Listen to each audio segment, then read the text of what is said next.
Welcome. My name is Rich. It is not Ditch. It is Rich. Hello. I can speak.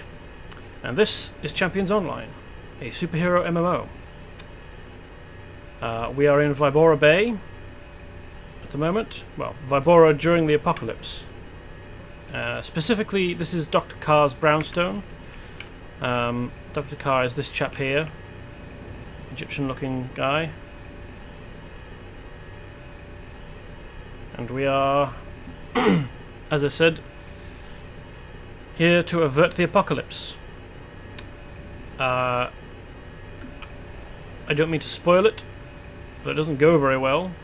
And eventually we will have to travel backwards in time to try and stop it. Which might be considered cheating, but then it's the end of the world. And I feel if you're ever going to cheat, trying to prevent the end of the world is the time to do it. I suppose that this is technically a Let's Play. I haven't been calling it a Let's Play for the last 2 months, which is perhaps a little bit of an oversight. Regardless, this is Let's Play Champions Online. When we're at level 40, maximum level, and in basically the last major story arc of the game. I mean, there are other stories to explore in the game after this, adventure packs specifically. It's a bit unfortunate that they've left these books lying around, even under the table. That's a bit careless.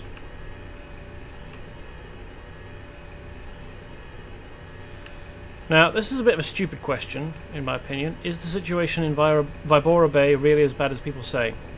We are in Vibora Bay currently, and have been outside recently. My friend, I don't mean to brag, but I have saved the world dozens of times. I'm sure you have too. Perhaps not dozens. Maybe 6 or 7. The key in situations such as these is not to lose hope. The righteous and true will ultimately prevail, I have no doubt. It will, but as I said, only because we cheat. Because if we look outside, oh yeah, Dr. Carr's brownstone has a protective pyramid force field over it, which I think is rather cool. If we look outside, there's a church suspended in the air. Huge beam of light going up into a swirling cloud, and the clouds themselves. I mean, this reminds me of the clouds in... Yeah, the clouds, even if you zoom in and out, don't get any bigger or smaller. This reminds me of 60s sci-fi films like Flash Gordon and Barbarella. You would often see skyscapes like this, to indicate that they're on a very different world. What do we need to do? Oops, that's quite zoomed in. And true names. That's enemies a mock. Let's go and defeat the black masks, shall we?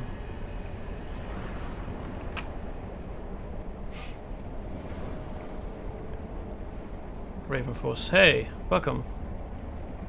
The end of days is upon us. Yes, one of probably many end of days.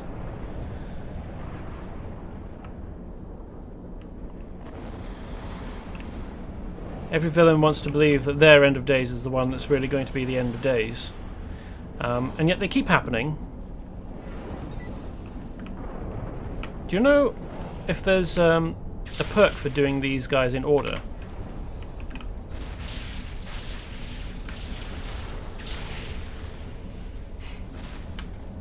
Ooh, there's info, isn't there? Formerly the Black Mask, part of a legacy of heroes that has kept America safe for more than 200 years. Which is interesting, because as far as I'm aware in terms of the lore, magic only came back to the world in the 40s? So for most of American history,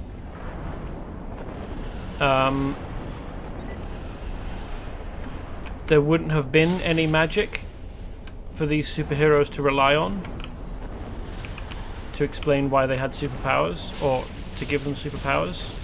Because it's not just magic, is it? It's all the things that superheroes need to become superheroes. Raven Force. Oh, not that I'm aware of. Okay, well, I mean, let's find out. Yeah, Nazi mage ritual kind of cracked magic open for the world, which allows super tech and superpowers, but for them. Yeah, that was my understanding. Who's this? No, that's number 9. He's not who we want. Raven Force, there was magic, very strong magic before then. Let's see, Tuckerphanies, Atlantis, Lemuria. Yeah, I was wondering about that. Do you know what caused magic to go away, and how the magic-reliant civilizations and beings that you just listed, Tachophanes, Atlantis, Lemuria, the Empyreans, and so on, how did they manage without magic on Earth, or is it just humans couldn't access magic?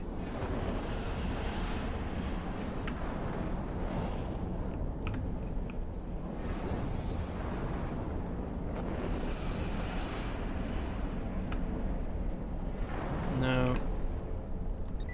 No. No. It's kind of annoying that they couldn't put them all in the same place.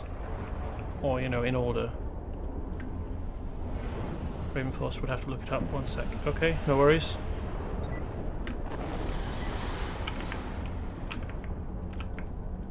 Black Mask 4, that's almost the right one.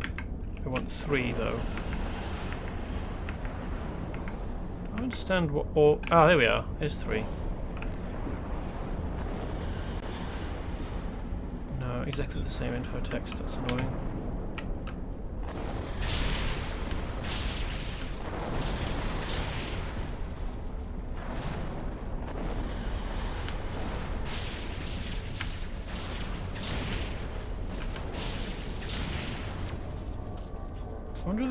I wonder whether they've got even remotely correct period dress.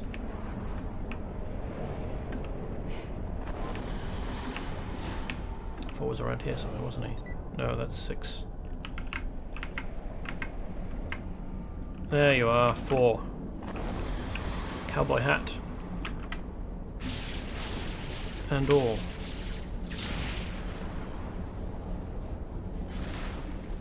Oh, we've managed to pull a ghoul as well. Oh, a zombie, whatever. Same thing, basically. Now we want 5. It's not this one, not that one. It's a zombie. No, he's 9. He's the last one we want. Ah, there we are. The cowboy hero.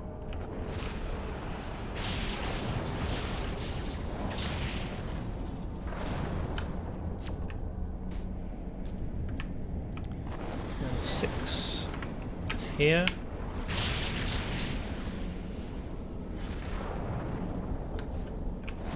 So there's at least 3 cowboy black masks.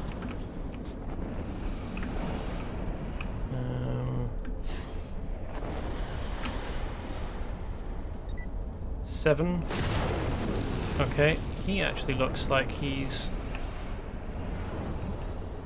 recognizably a superhero.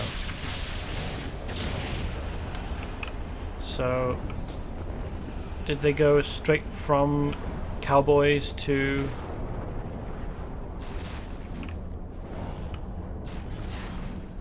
Uzis? That doesn't make sense. Uzis were invented in the 60s.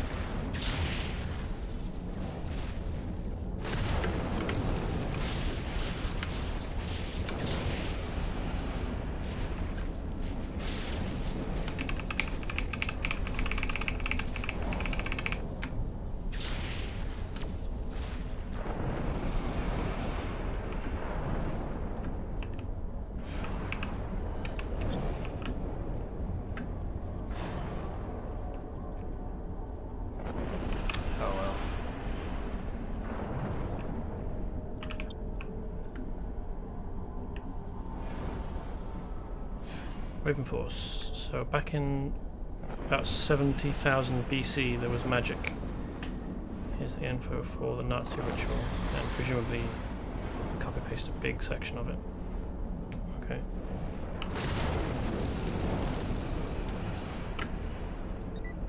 No, that's 2. No, 9. Where's 8? Didn't we find 8 before? Here we are.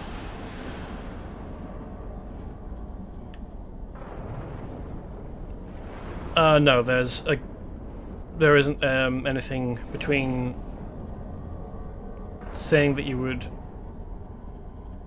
share the info for the Nazi ritual and then your question asking if it went through, so I guess maybe it was too big.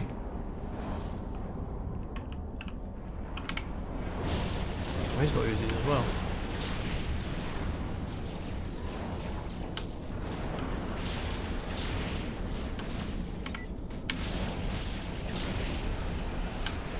Definitely weird. Maybe the Uzi was invented in the 50s, but definitely wasn't before World War II. Uzis are much more recent than that. Oh, well, I say much more.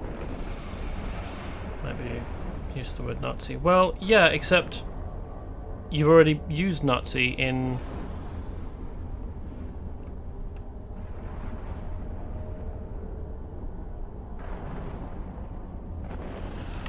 an earlier message that did go through.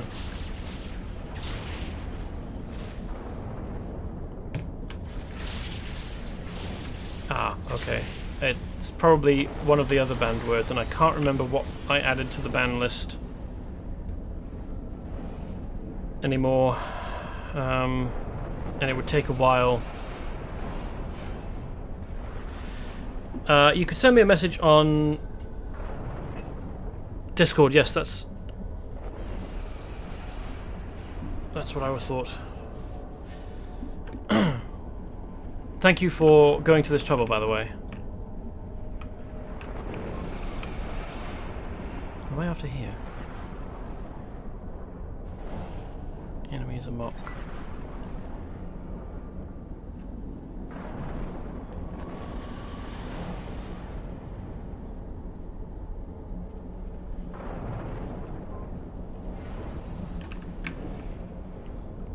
Oh, right, him.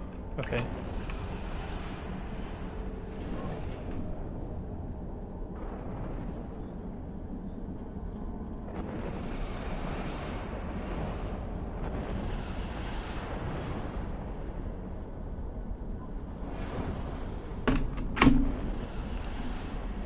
Orlando Rodriguez.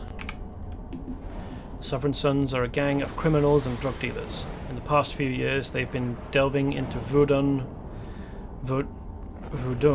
magic, raising the dead, calling the Petroloa, and worse. Their leader is a man called Baron Cemetery, which I probably didn't pronounce correctly. I apologize.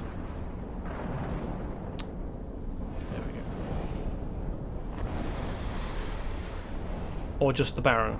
Yeah, it's a bit simple to call him Baron Cemetery, but the cemetery is in French. It's not very much imagination was used, I feel. He's a powerful Hungan in his own right.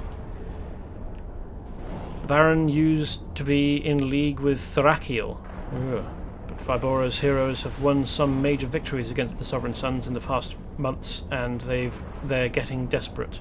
The word on the street is that they've turned against Thrakiel. We may be able to use that to our advantage. In the meantime, they are filling the city with a legion of zombies.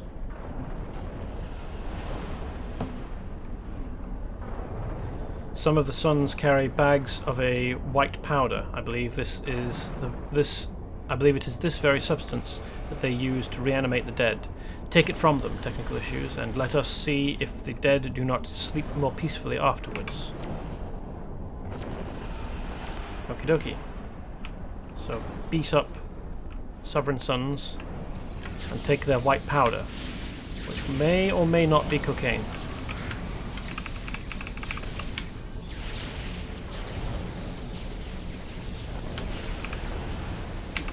Bag of white powder. Aha. So it seems like magic was always around, just not as strong or as free as it is now. 1925 AD was when Demon was founded. 1938, May 1st, birth of superhumans. A Nazi ritual attempts to endow a German cult with mystical powers. Instead, it unlocks the ambient magical powers of Earth, greatly increasing the influence of magic and allowing superpowers possible. The first superhumans are born: Der Sturmvogel in Germany, Captain Patriot in America. So I guess before then magic was around, just not in great quantities, or didn't allow for the power it does now. Interesting. Yeah. I know that the reason that humans can survive nuclear exposure the way that we can in this, by turning into irradiates, is because of magic. We mutate rather than die, which I think is probably better. Certainly significantly less painful.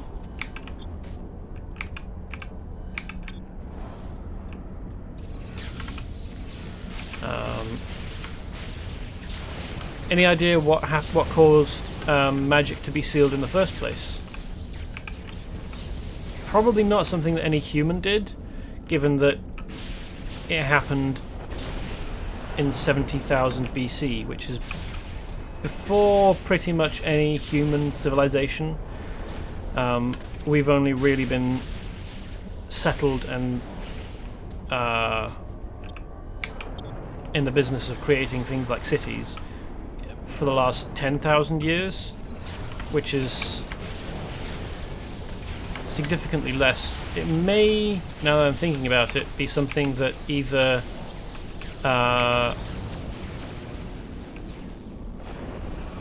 probably one of the things that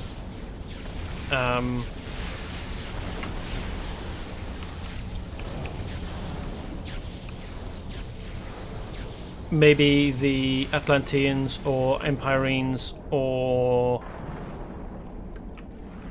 Oh, that's interesting. When you're actually in Vibora Bay proper, you can't fly over this area. There's a wall, and you can kind of see it. There's a sort of purple film across here. So yes, as I was saying, I'm wondering whether it was something that one of those three forces or civilizations did to limit one of the others, because it seems like Lemuria has been at odds with both the Empyreans and Atlantis for a long time.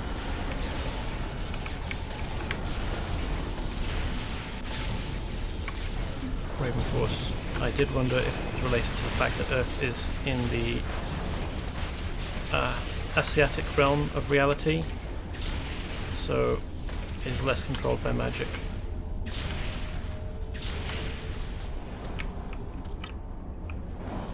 (37) 523 BC, Lemuria, founded by a scientist sorcerer. Okay, so it's not quite as old as I was thinking it might be. Lemuria, but I wonder why they've been at odds with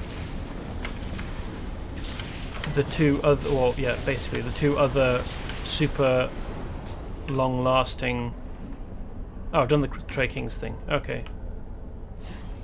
The other two super ancient, long-lasting civilizations on Earth. And you can't really count humans as being super ancient. I mean,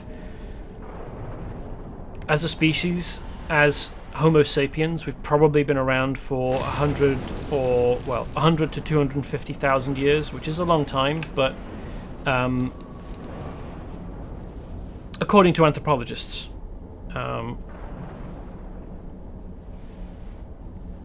I don't know if that estimate has been altered recently. That was the most recent I'd heard, and that was a few years ago. But as I said, humans haven't been quote-unquote civilized, as in building civilizations and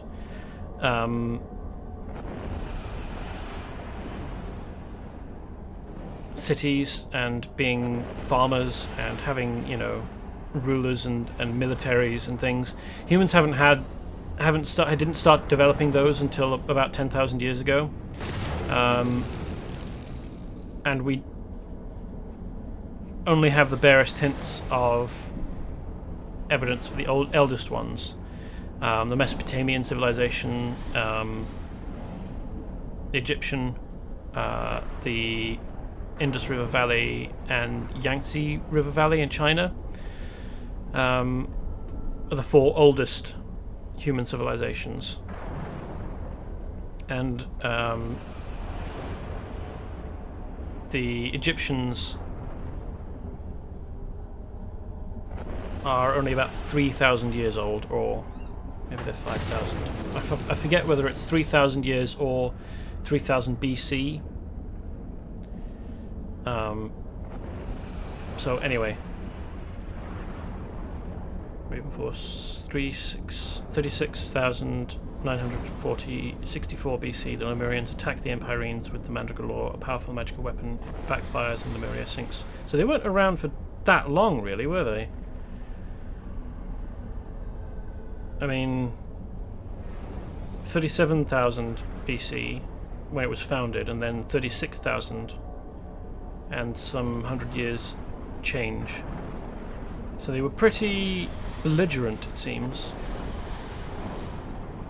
I mean, you don't build a super weapon like the Mandragore by accident, do you? You do it because you intend to use it. They attacked an older race. Circa 2 million BC, the alien progenitors seed the ancestors of the human race and jumpstart its evolution. Circa 500,000 BC, the progenitors' experiments result in the creation of the Empyreans, a superhuman race. Okay. Empyreans came first, which makes sense. I wonder how the Empyreans feel about humans. Do they still live on Earth, or like are they on some kind of sequestered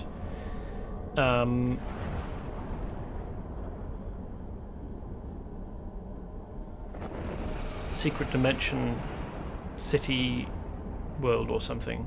I don't know. I don't have a very clear idea of where they might be, and expressing that is tricky. Yeah, they're still around on Earth. Isabella Maroni is one of them. I know that they still have presences on Earth, like the irritating woman we met outside Stronghold Prison and a few others. I know that they can come to Earth and, like, poke us, I guess. But I was wondering whether the mainstay of their population is still on Earth somewhere, or whether they've moved to a pocket dimension world or something. Anyway,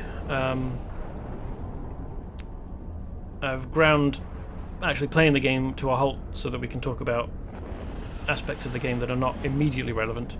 I have been observing the Trey Kings, and my news is not good. We considered them mere street thugs who dabbled in dark magic, but they have revealed themselves to be demon worshippers and worse. They have given themselves to Thrakiel, body and soul, and he has appointed his lieutenant, Valerian Scarlet, to lead them. Be wary of her, for she is both powerful and subtle.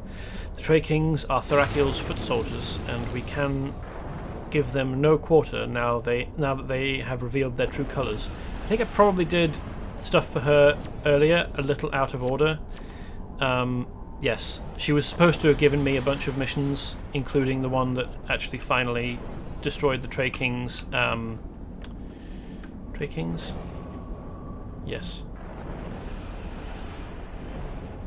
That destroyed their book, their huge ass, like fucking 5 foot wide, 7 foot tall, probably 1.5 foot thick book with a demon face actually on it, with eyes and that could move around and such.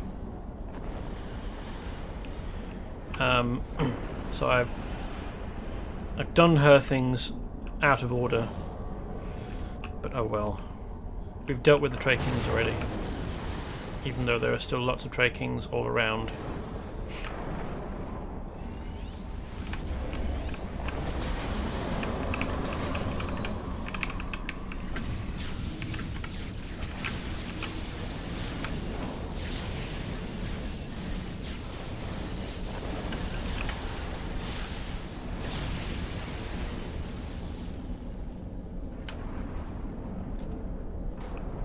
Oh, one of the missions is defeat 25 Trey Kings. Well, okay, we can do that.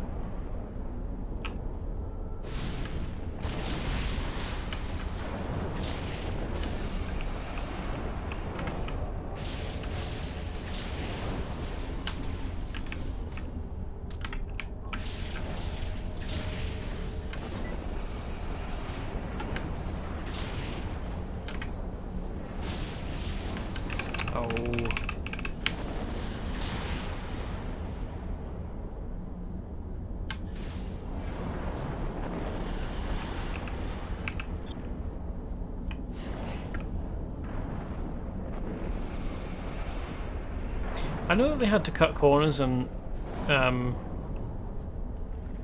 that's deeply weird, isn't it?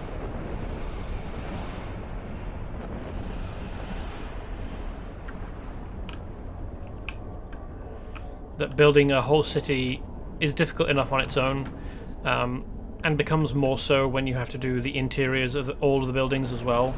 And props to the Cryptic for trying, but it does seem weird to me that there wouldn't be any internal walls evident. I mean, yeah, I guess that huge pieces of stone through everything does make it difficult to determine where internal walls would have been in such destroyed structures, but like, this structure's still got quite a lot of itself going on. I don't imagine that the interior of it was this open initially. Like, to get to this level of, you know, burnt back and open would take a lot of effort in it. I think it probably would have happened over a long period of time, not as suddenly as it seems to have done here. I mean, we came from Millennium City, which looked entirely normal, to here, which looked like this. And I don't know how much time is supposed to have happened between the two things, but it was probably at most a jet ride away. Ravenforce Empirines maintain their own city of Arcadia in Antarctica, hidden from human discovery by advanced devices. The majority of Empirines choose to live incognito among humanity. Oh, okay. Cool.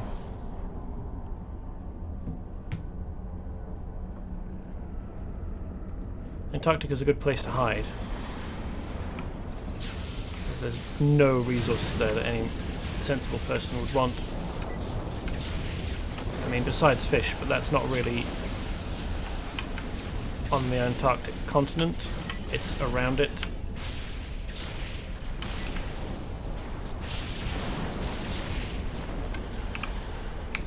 still, I wonder why. I mean, each Empyrene is incredibly powerful. Oh, I've just got a message saying welcome to the chat, so I don't know for sure whether I'm properly connected or not. No, it doesn't look like I am. Let's try a different Wi-Fi. You're going to stay connected for me? Apologies if I have been missing messages. My phone sometimes doesn't want to connect to the various Wi-Fi signals available in the house.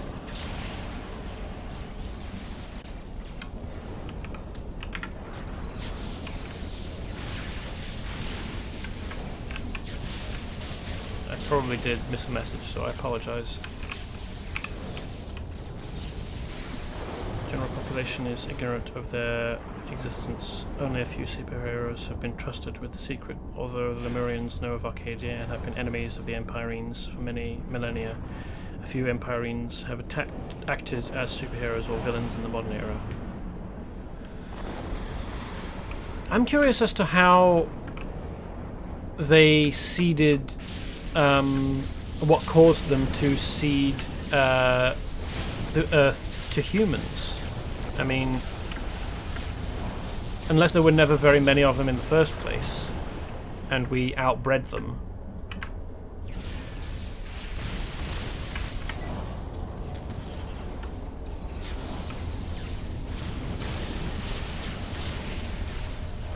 And outcompeted them for resources. Which is pretty much the only way you would as a species, well, the only way I can think of that you would... Okay, we're done with this now, are we?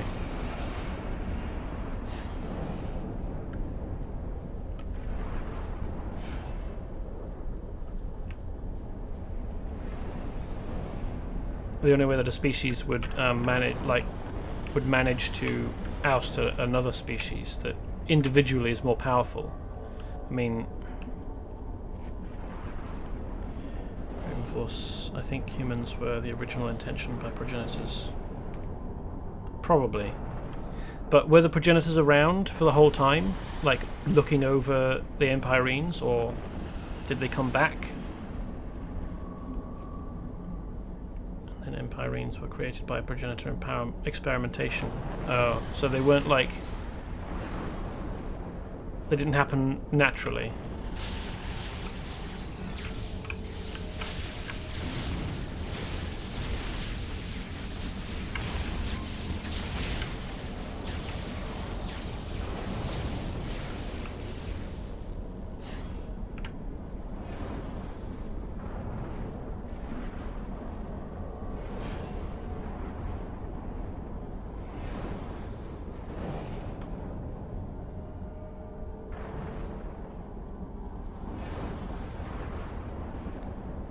BC, the alien progenitors seed the ancestors of the human race and jumpstart its evolution.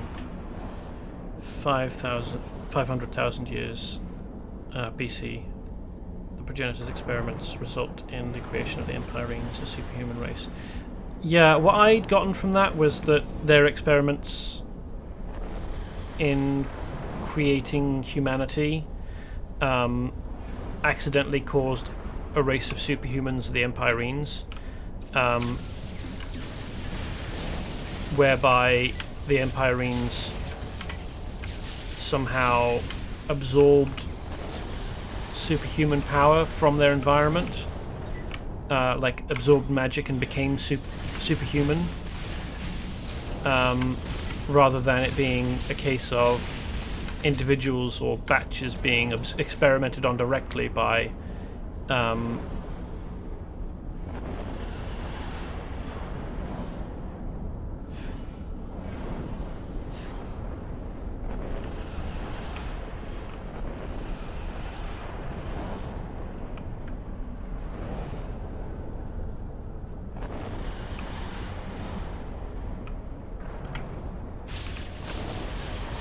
by progenitors, conducting experiments or, you know, infusing them with something.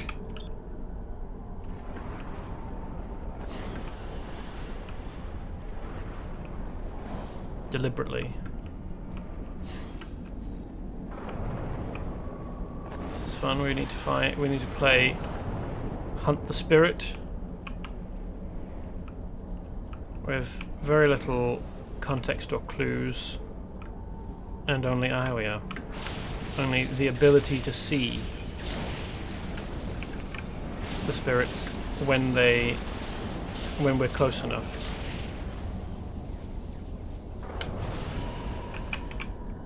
So is there any indication of how the Empyreans felt about being created and experimented on by the progenitors?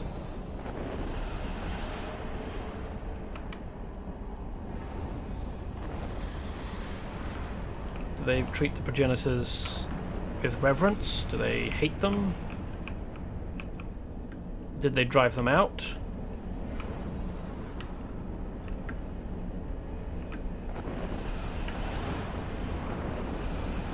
Bring war against them?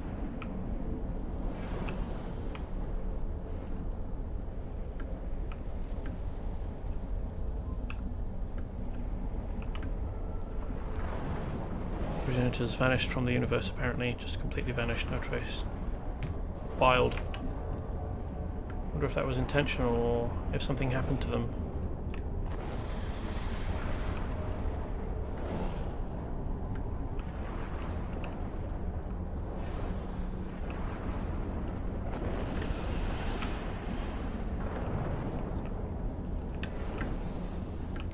Bloody pain in the arse searching through this whole area looking for...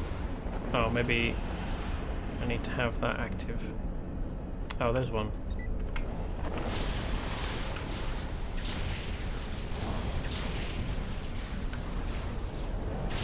Doesn't last long, does it?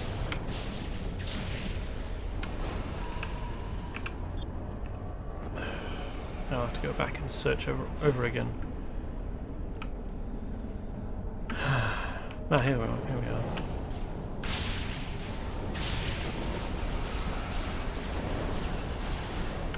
Ah, in fact, just found out.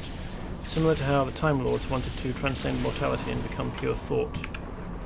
Time Lords in this universe or in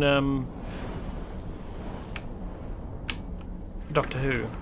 The progenitors long ago transcended mortality and the need for physical bodies. They exist as pure energy, although they can resume corporeal form at will in whatever shape they choose. Only a few of them remain, most still engrossed in the Great Mission. I reference to Doctor Who. It sounds a bit like the Ancients from Stargate, actually.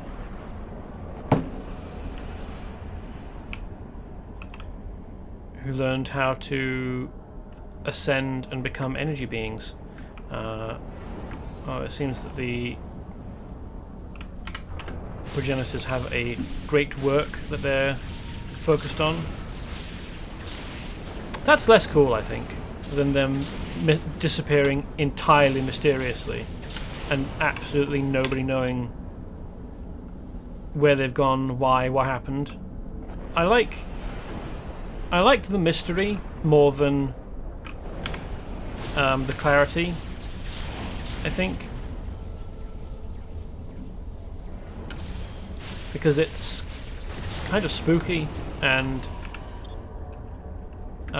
it leaves things open a lot more, I think, for games masters.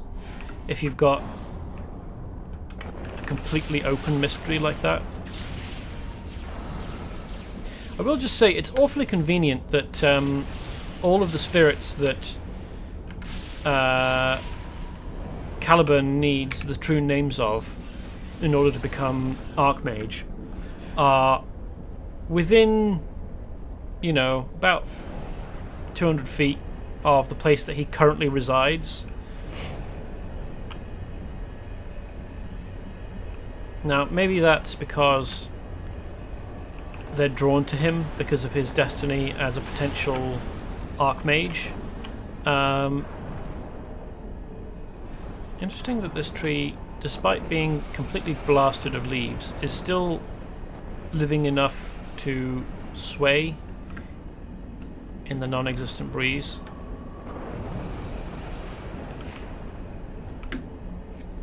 Yeah, I think GM-wise it is left open, but for info purposes it's there, because I don't think anyone truly knows.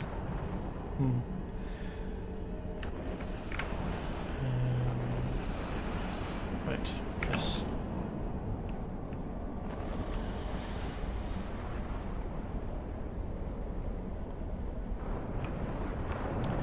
You will probably have me do something to the new shadows, won't you? How do you do, technical issues? I'm Fiona Abercrombie, and my little corner of the city has been infested with a clan of vampires. The new shadows, they call themselves. There's not much new about them, though. They all follow a vampire named Vladik Dracul, and he's old as dirt. Yeah. Vladik Dracul is probably supposed to be Dracula, but the thing is that Dracula's name wasn't Dracula, nor was it Vladik Dracul, as far as I can remember. So this is like a corruption of an earlier version of the name. Normally, the Nightwalkers don't like to make much of a stir, but I guess they reasoned that nobody will notice if they start feeding on citizens in the street. Go show them that they're wrong, would you kindly? Sure thing. Oops.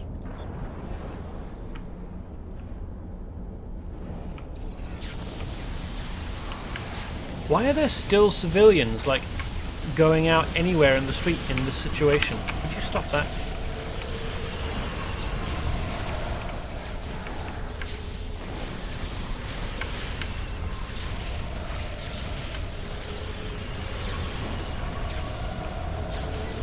Dogs. Is he completely buck naked? No, he's got pants on. I suppose that's a mark for some amount of decency.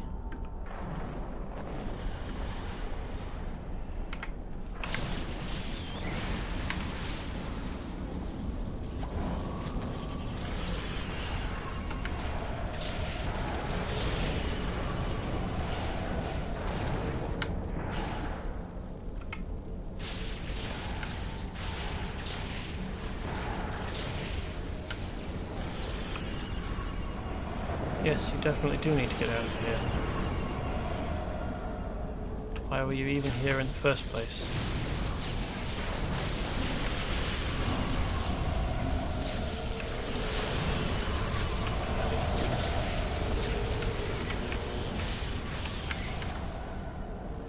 I don't know quite why I need to protect myself from a blown kiss with a shield, but it isn't just a blown kiss, it's a charm.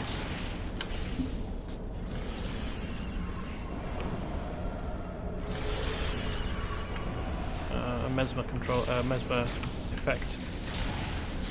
Undead cooties, yeah, maybe.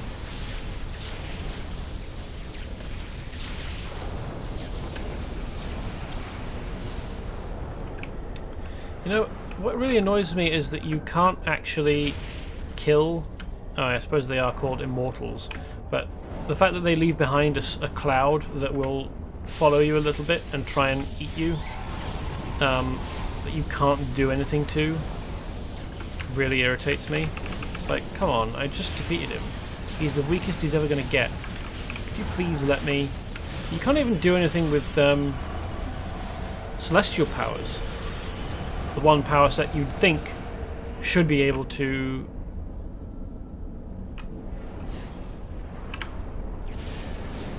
do something about the unholy power of a vampire.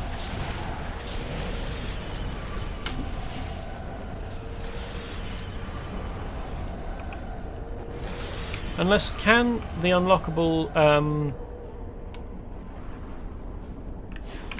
holy water power destroy the immortal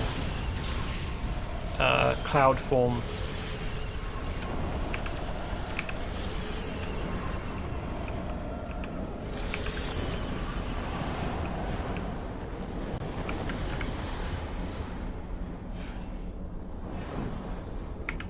lost one over there.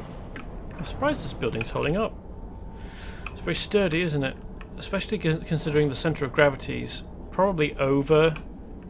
I suppose I don't know how much of the stone is actually inside the building after all. There could be more of it in there. Anyway. Ravenforce, not quite sure. I think you can use sticks on immortals to kill them and set them on fire. I mean, I know that you do stuff like that to them later, when you're helping Taffy, but... and this person will want me to take on some dogs, won't he? Theomistocles Venedictos, I think. Does he have any info? Just his name, okay. I hadn't been checking. Good evening, technical issues. You have got a real mouthful of a name, haven't you?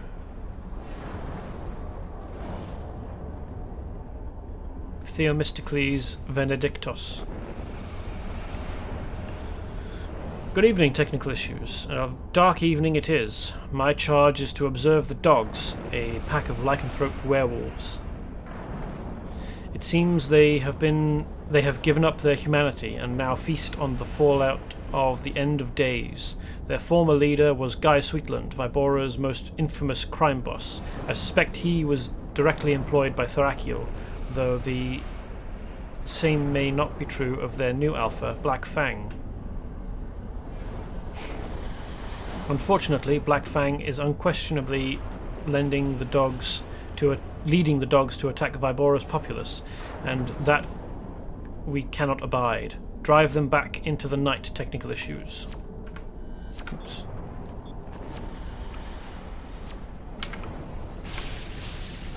So I just need to defeat 25 dogs now, not like rescue anyone specifically.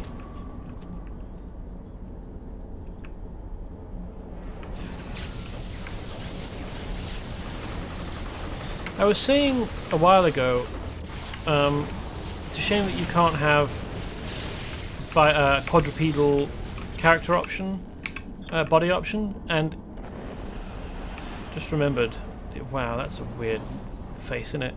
These guys, the Curs, are, well, they're part way, and they're quite well blended between the two, part way between human and, well, quadruped and biped, and they look very disturbing for it. So I mean, powers would probably be limited, like power options would probably be fairly limited, but the body type is still there in the game, and we'll not think too much about where that tail is coming from.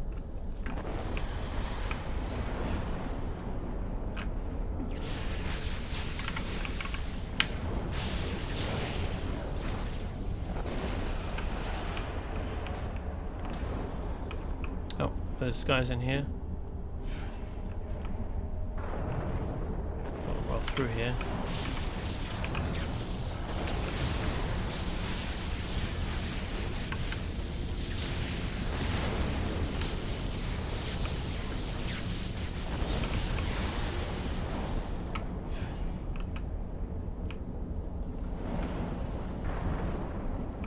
Sorry, itching nose.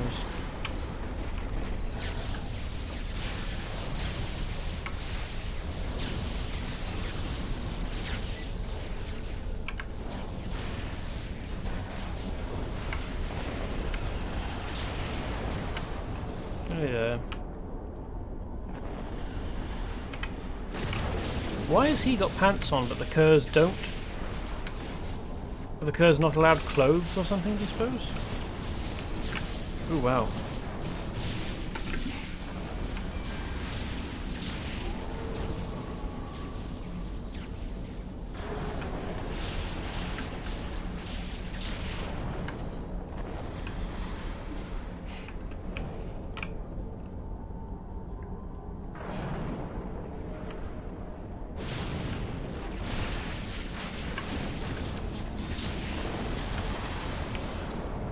we go.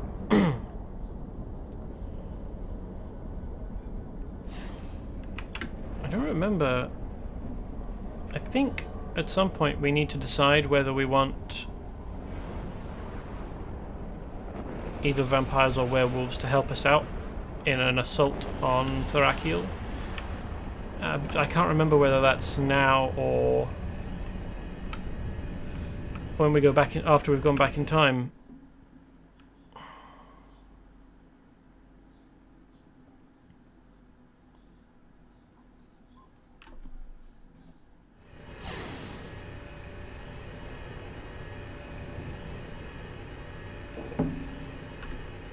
Let's end in here first. I've dedicated my life to keeping Vibora Bay safe. I can't tell you how grateful I am you're here to help during Vibora Bay's most desperate hour. Not only were the other Black Masks my predecessors, most of them were my ancestors too. Thanks, technical issues. Most of them. So it's not a direct lineage.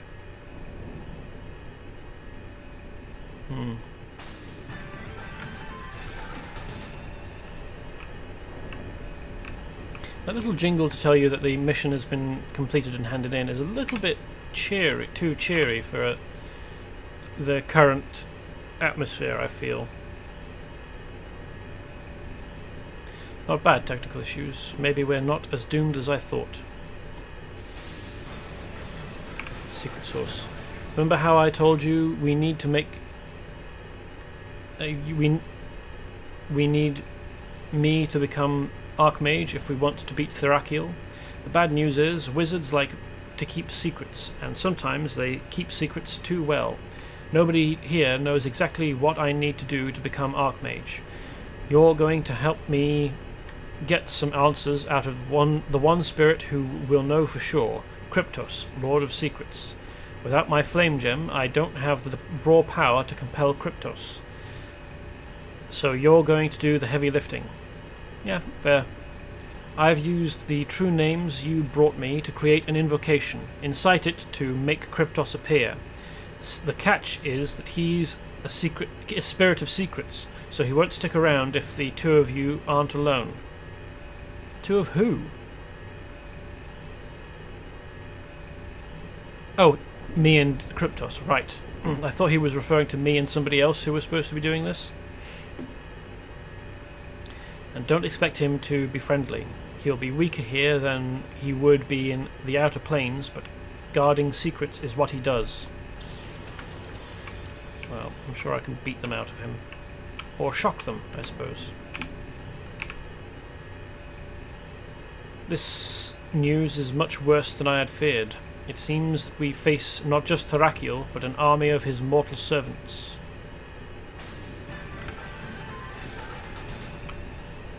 Yep.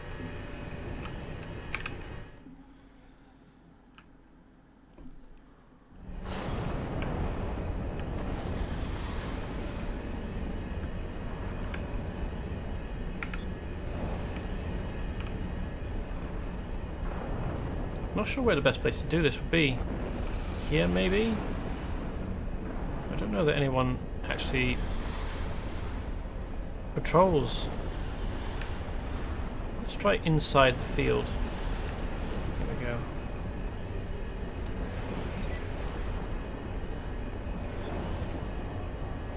I'm Kryptos, Lord of Secrets in the Quaternarium. I aid only those who are worthy. Prepare yourself. I could just keep blocking him and let him damage himself down.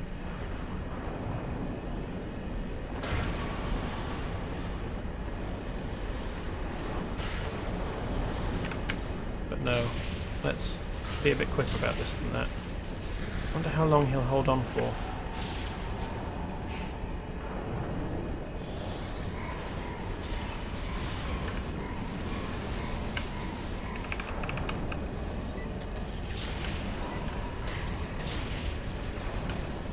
I'm not surprised they didn't call him Keeper of Secrets, because that is a protected term owned by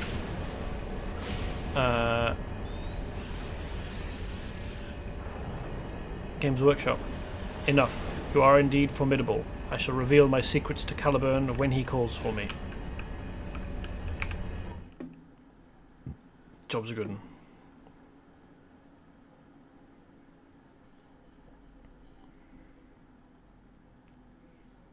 Also, fighting a Keeper of Secrets would be probably a bit too disturbing for a game of this rating.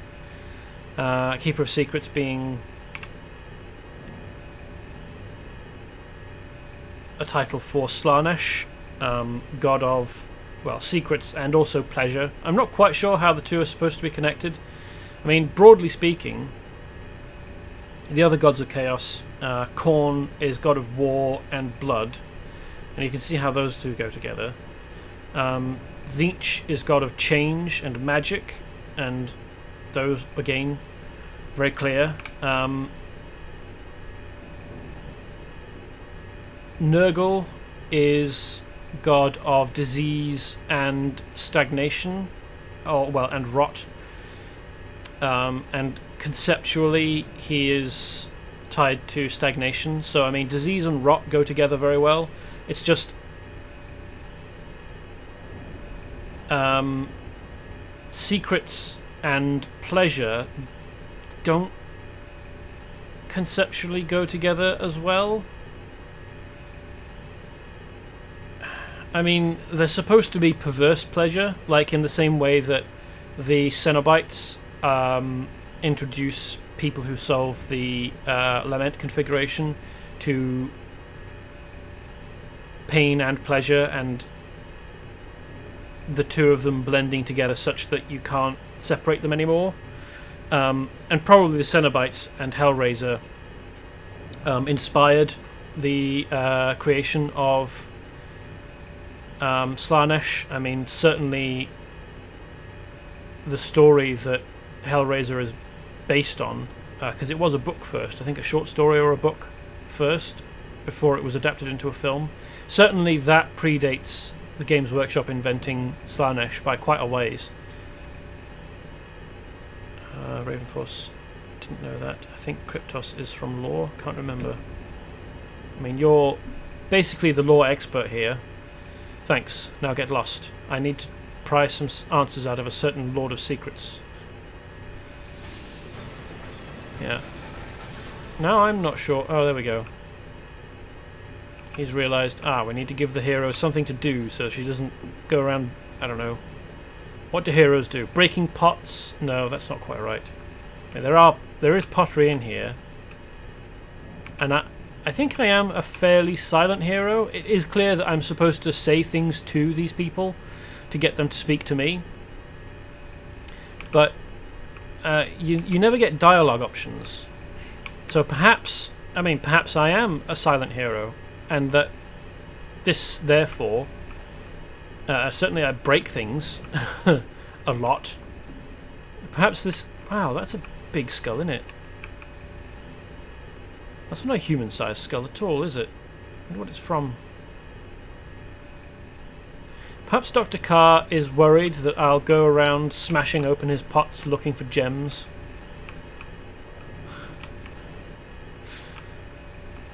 I wonder how close to looking like Link you can get with the Hero Creator. I've never tried it.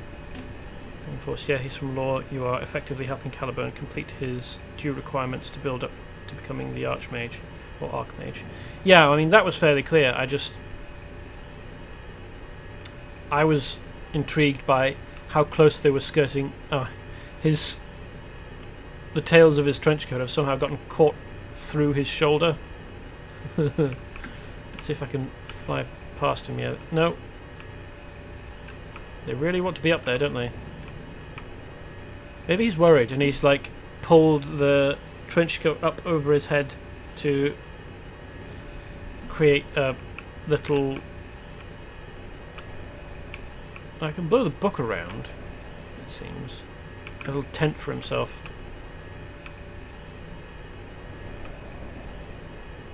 There we go. Come on, stop hiding, Caliburn.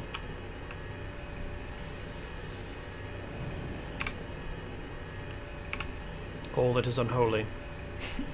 Thrakiel protects himself with mortal followers. While Caliburn learns what he must do to become the Archmage, we shall dispatch teams to strike at Thrakiel's minions across the city. The Sovereign Sons betrayed Thrakiel and stole an unholy artifact called the Flame from him to increase their own power. I don't know how... Oh no, Sovereign Sons. Yes, that makes sense. I was thinking the dogs for some reason. I was like, why would the dogs care about something called the Flame? But the Sovereign Sons might well do. Sovereign Sons being the voodoo priests. We believe they are storing it in a Vodun church west of here. Your task will be to find and destroy it before Thrakiel can recover it. We must divide our forces to accomplish other missions, but you may choose whether you wish your team to include Defender and Kinetic, or whether you would rather fight alongside Ironclad and Witchcraft.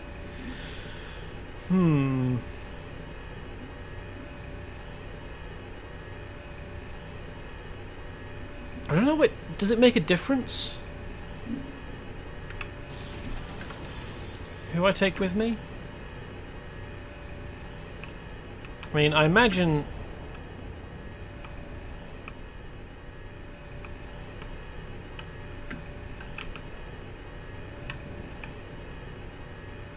that they've got different power sets, right? So, Ironclad is definitely a tank. I don't know whether Witchcraft is a support or DPS. My experiences with her in the Demon Flame Adventure Pack with a different character are not positive, because there she tends to spend a lot of the time on her back when she's in direct combat.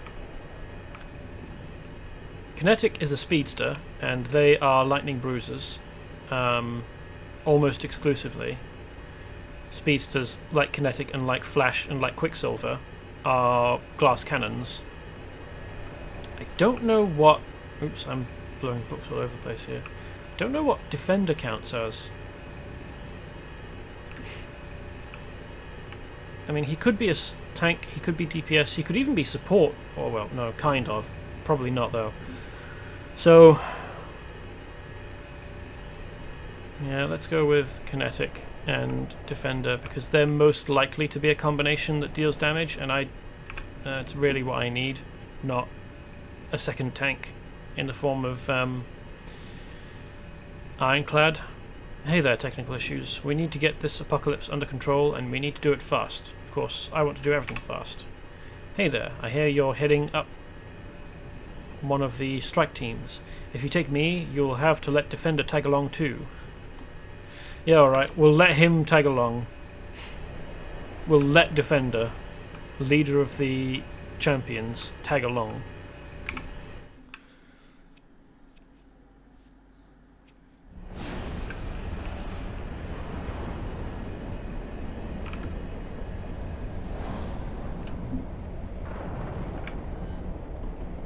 Right in the corner, eh?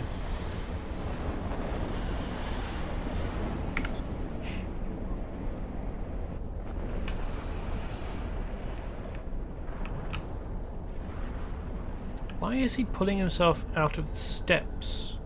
I mean, I realise that this is probably the animation that plays when you get close enough and the enemy appears, but it just seems incongruous. You don't bury people in the steps leading up to a church, do you? Anyway.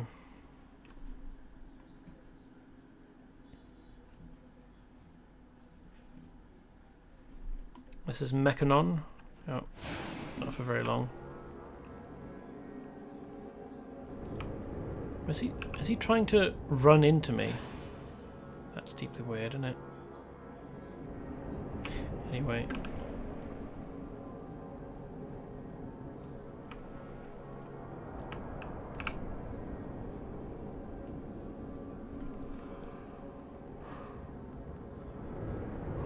This Sovereign Son was killed before you arrived. The Sovereign Son stole the flame of the Nephilim from Thrakiel. Could Thrakiel's servants have beaten you here? Well, judging by this, probably.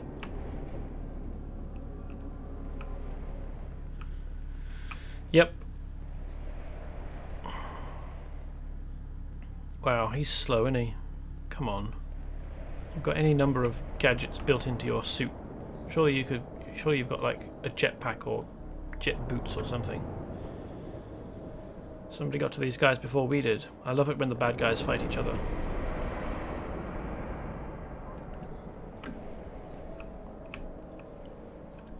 It is making me feel a bit superfluous, though.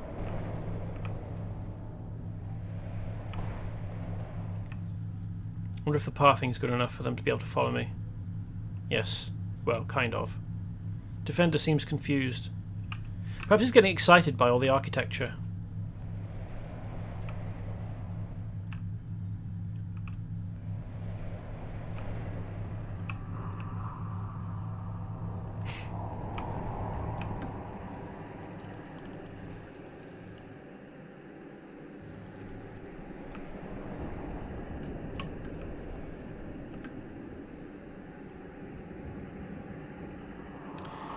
Now this is deeply suspicious, isn't it?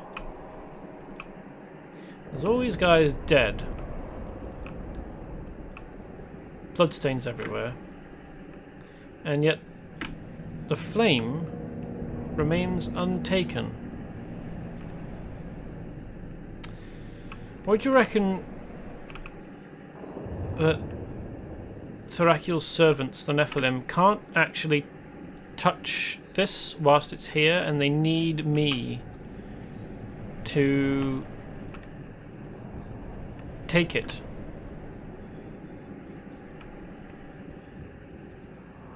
I mean, you can't... The first thing that I would do is start searching for hidden Nephilim. But you can't actually get your character to do that because they're apparently a moron with no investigative ability to speak of.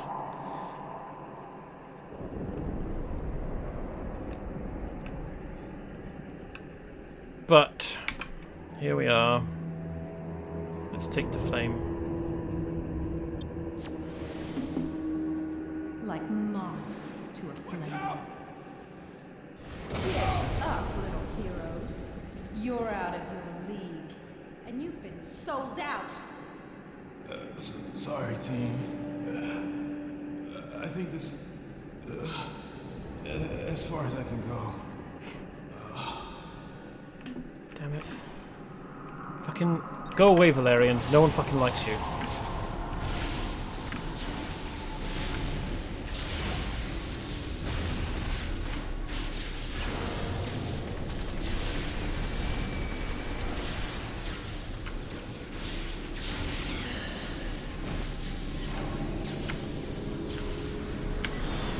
Come on, I can still attack her. God damn it.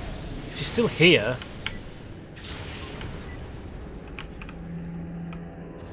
And here's me without any healing abilities.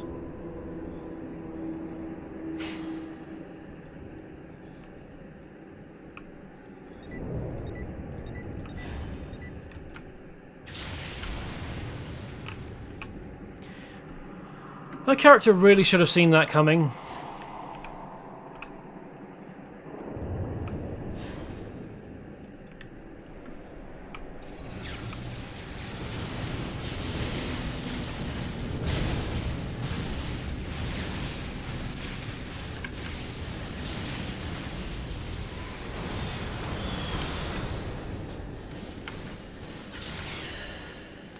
I wonder if there's any interesting music happening.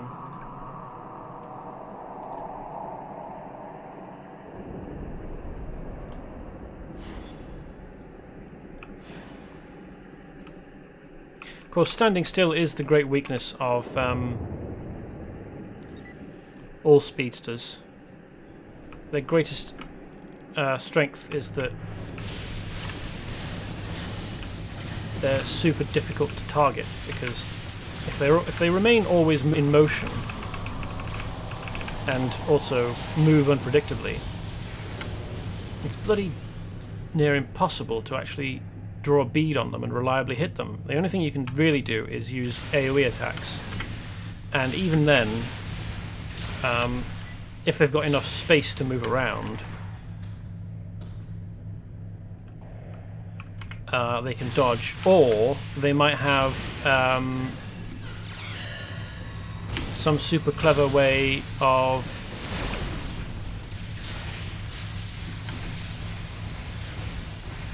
like manipulating kinetic force. Like if you're being attacked with fire and your target can create like cyclones by moving their arms quickly enough, they can probably redirect the fire and the heat.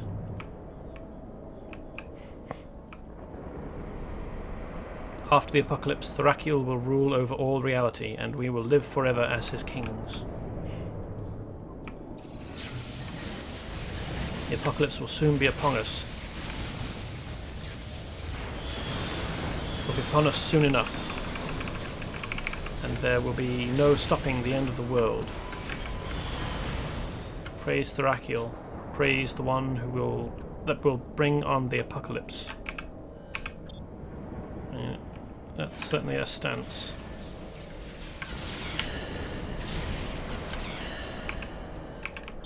I can't say that it's a good idea. Stuff like that strikes me as being similar to well, okay, so maybe not strictly speaking Cthulhu. I haven't read all of Lovecraft's works, so I don't know if similar, like if there is ever an instance where main characters, point of view characters, come across an actual cult to Cthulhu. But there's a song called Hey There Cthulhu by Even Brooks, which is a filk, that is to say a rewrite of Hey There Delilah, which is, as you might suspect, about Cthulhu rather than someone called Delilah. And in the song Hey There Cthulhu, the singer is a cultist of Cthulhu who is hoping to bring about the end of all reality. Although in that case, the cultist, is hoping that Cthulhu will eat him and all the cultists like him first and painlessly, rather than drawing out the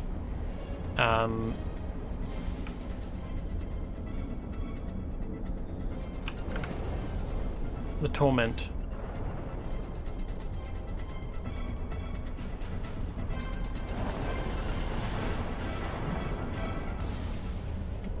That's really intense music, isn't it?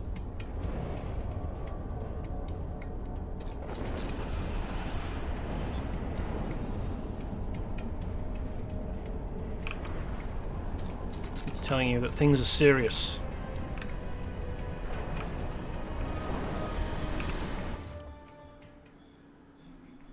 Bit of a shame that the music doesn't follow you into the loading menu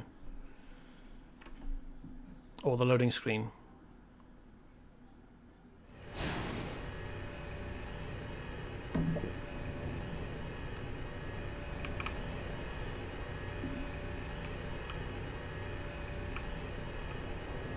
Yeah, this isn't a surprise, is it?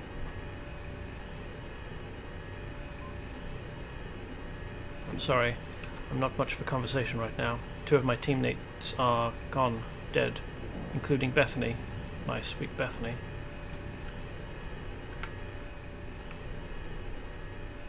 So we lost Witchcraft before as well, on whatever mission it was that they went on. Stand tall, Earthling. Yes, we must mourn Witchcraft and Kinetic, but you must remember, they died in battle. They died heroically. There is no more noble death than that. What happened to Witchcraft? While you, Defender, and Kinetic were seeking out the unholy flame of the Nephilim, Witchcraft and I were on a rescue mission outside Thrakiel's palace. Strangely, Thrakiel's minions seemed ready for us, almost like they had been alerted to our presence. Witchcraft fought nobly and honorably, but ultimately we were outnumbered, and that brave, beauteous champion fell. which doesn't surprise me given her performance elsewhere.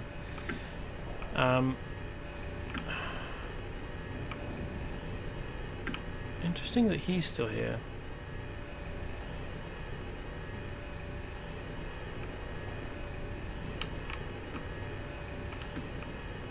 I wonder what Red Snake and Sapphire were up to.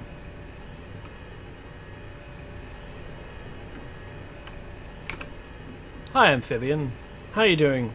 Over here, all on your own. Well, I mean, everyone's on their own, really, aren't they? That's not what's suspicious here. We're going through some tough times here, sure, but I have confidence we're going to pull through.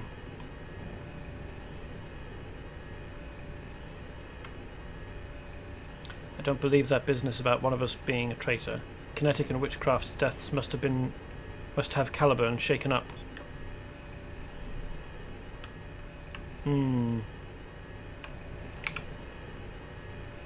Witchcraft dead? Kinetic too? This is unbelievable. I know the champions are heroes of Millennium City, but Witchcraft and Kinetic gave their lives to protect Vibora Bay, and we must never forget it. Yes, we've spoken to him. I'd heard so many good things about both Kinetic and Witchcraft. It's hard to believe they're gone.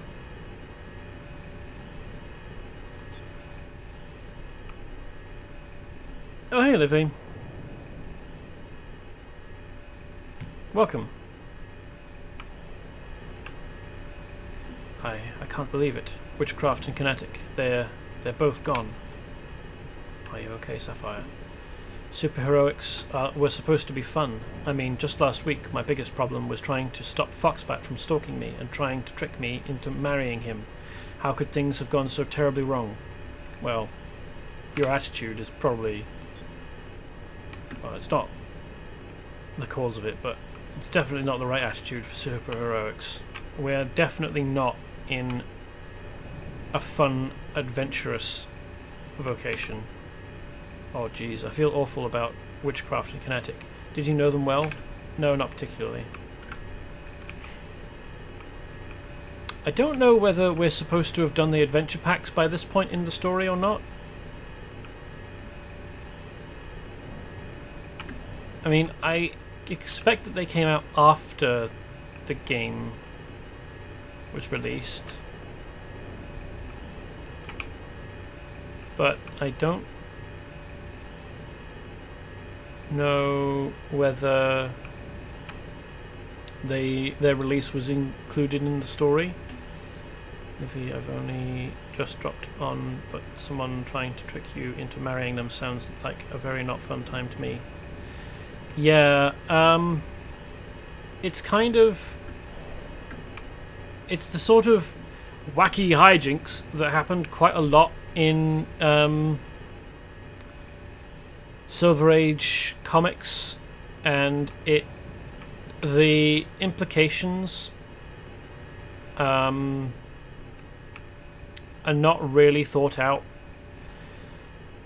It is deeply weird and creepy that someone would try it.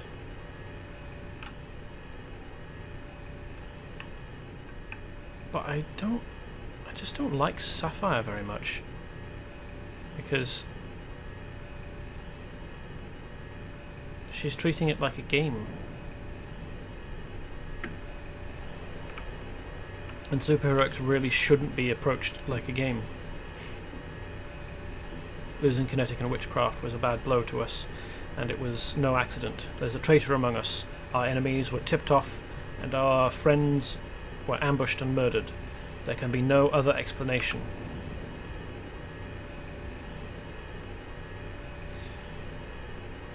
So everyone that we've spoken to has talked about there being a traitor, or about being sad that 2 people have died, except for Amphibian, who has only said, I don't believe Caliburn when he says there's a traitor. Which sounds like something a traitor would say. Hi, welcome back.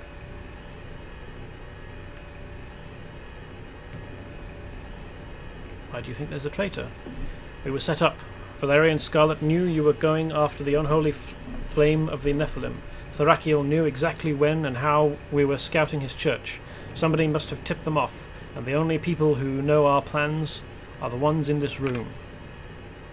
Any theory on who the traitor is? Don't rush me, technical issues. I'm trying to figure it out. However, whoever it is, they are protected by some powerful magic obscuring the truth. It doesn't quite feel like Thrakiel's doing either. But give me time. I'll get to the heart of the matter. What did you learn from Kryptos?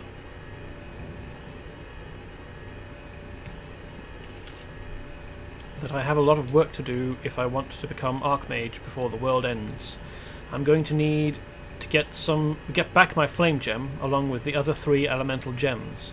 We're behind the curve already, so stop pestering me and go knock some heads together.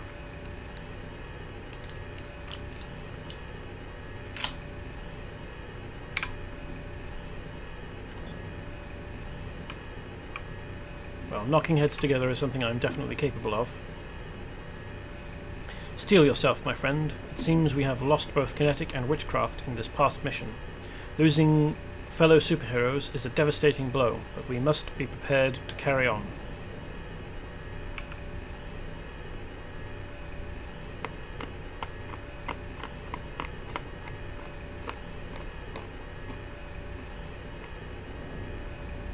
This is a dark day indeed, technical issues. We are fortunate that you have returned to us, but we must mourn for those who did not.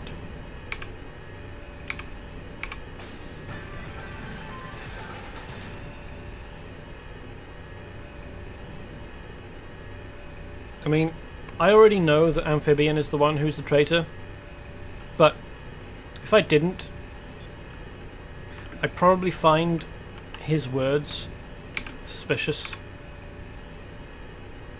Oh, we can't get them again. Oh no, here we are. I don't believe that business about one of us being a traitor. Kinetic and Witchcraft's deaths must have Caliburn shaken up. He's not saying anything about being sad that they're gone or anything. Or even about mourning them.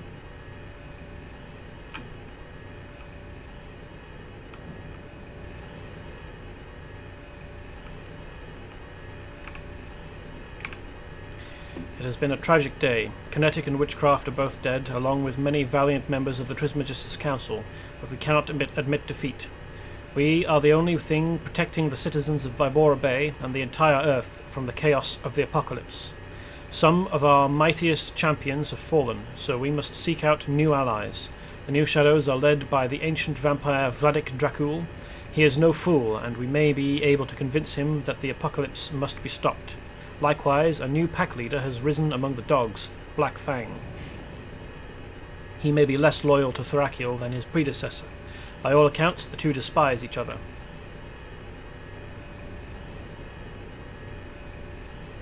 Yeah, got a feeling that despising someone means that you're less loyal to them. Probably. I do not know if either leader will help us, and I am not sure that they will work together. I am sure that they will not work together. But we cannot afford to stand alone. Seek out Black Fang to the east of here, or Vladik Dracul to the northeast. Yeah. As previously, I think I'm going to go with the werewolves, because I just don't fucking trust vampires.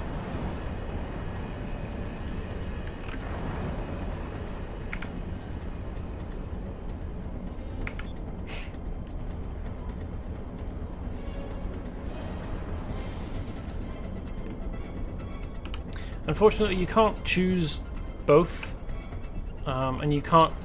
I mean, I don't know whether you can go back and choose another. I mean, we can probably find out what he says. Wow, he's standing here in nothing but a pair of pants, a jockstrap really, a shoulder pad that doesn't appear to be attached by anything more than a bolt, and some, I guess, barbed wire it looks like. Which is definitely a choice he has made.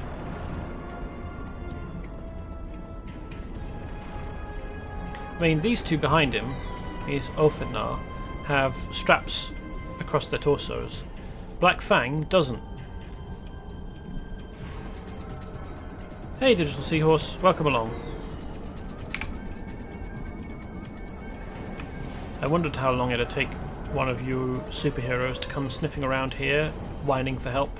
I can tear a man apart with my hands, and I have a whole pack at my back, but Thrakiel still scares the spit out of me. The previous leader of the pack was working for him. When I became the pack leader, he asked me, but I listened to my pride and turned him down. I figure we're both dead meat, hero, but you're not going to let get something for nothing. I hate the new shadows. Hate them with a passion. You go up to that fancy mansion of theirs and rough some of them up for me. Get some of their small fry, the feeders, and find a couple of those immortals. Heh. Show them that they're not so immortal after all, and maybe we can reach an agreement. Alright, I'll go and find Vlad and see what he says, because after this point, I suspect there's probably not a whole lot of story between either of them.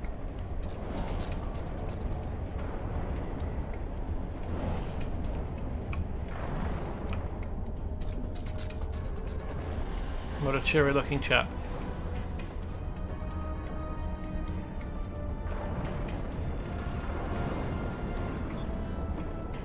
Legend claims it was his son, Vlad Tepes, and not he, who became a vampire. In truth, it was a legacy he chose, and one that his son upheld.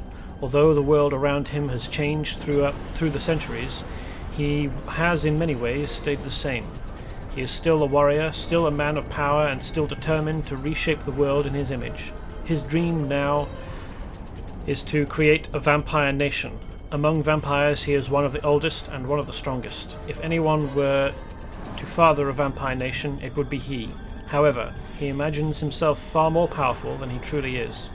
There are much greater powers at play than even he understands in Vibora Bay. Ah, technical issues. Your reputation precedes you. You wish to enlist my aid against my former employer, Thrakiel, do you not? Let us be candid with one another. The apocalypse is a common misfortune. By which I assume he means it is a misfortune we have in common. It will endanger my clan and possibly even my own existence. The current chaos, however, is a favourable environment for my children. They feed and grow strong with little interference, except from those detestable dogs. The dogs are little more than animals, keeping company with wild beasts. These curs have detestably been keen senses. Sorry, stumbling over things there. These curs have detestably keen senses and are unsuitable as sustenance for my children. If some heroic soul were to drive them off, my children could go about their business unimpeded. I would certainly look favourably on any requests from such a person. Yeah, so he wants me to make things easier for his vampires to eat people, and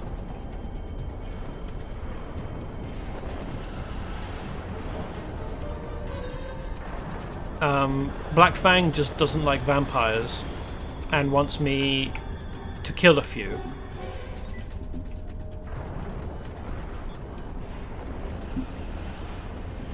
Seahorse ISP just arbitrarily swept me into a mandatory package upgrade, which is unlimited, but $10 more per month. That sucks. So I'm about to consume 10 times more out of spite, because I can apparently. Not only drinking people, but eating them too. Yes. Well, I mean, when a vampire consumes, I consider it eating, even though it's pulling all the liquid out of a person.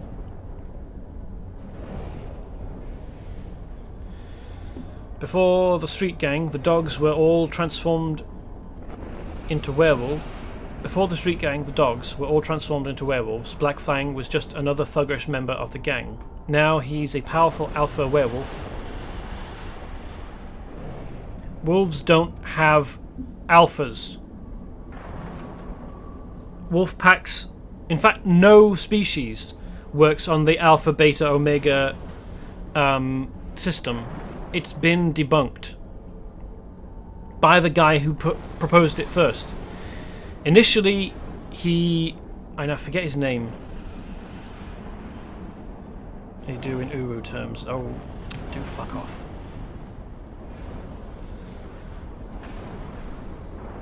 If any creature can be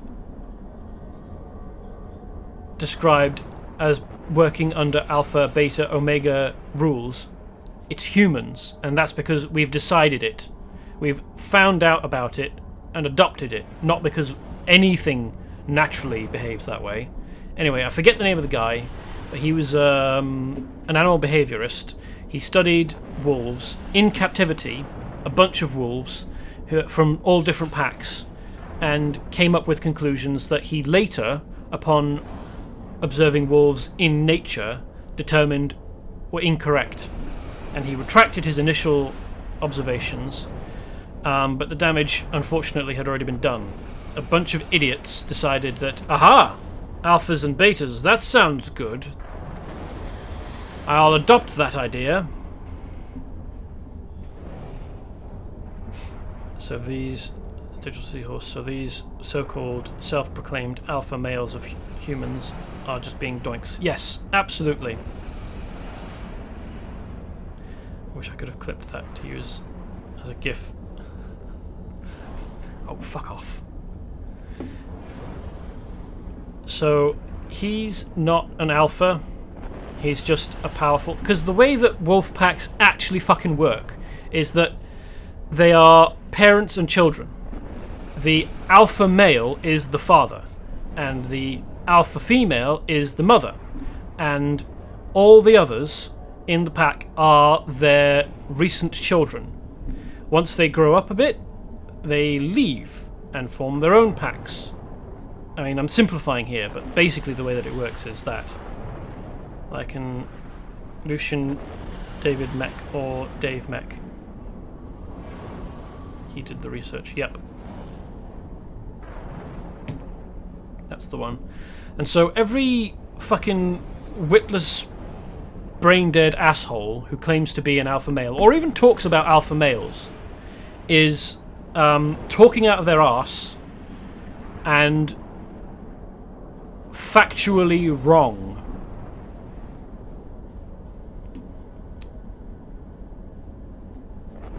Now he's a werewolf forced to serve an even more powerful alpha, an even more powerful werewolf, Guy Sweetland. However, Black Fang has other ideas. He knows Guy's gotten them all into something dangerous, something they shouldn't be doing. He figures he's strong enough and savvy enough to take Sweetland down. Once Black Fang's in charge of the dogs, he'll make sure to keep his pack safe. Which is reasonable, I guess.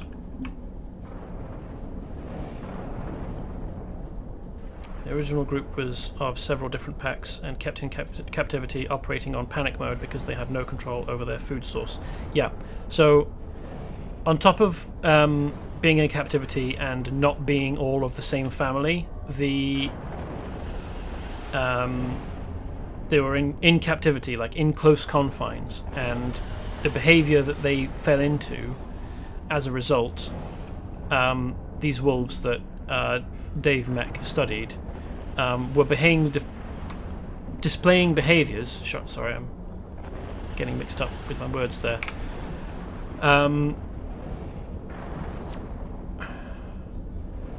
They were displaying behaviors that they would never naturally display.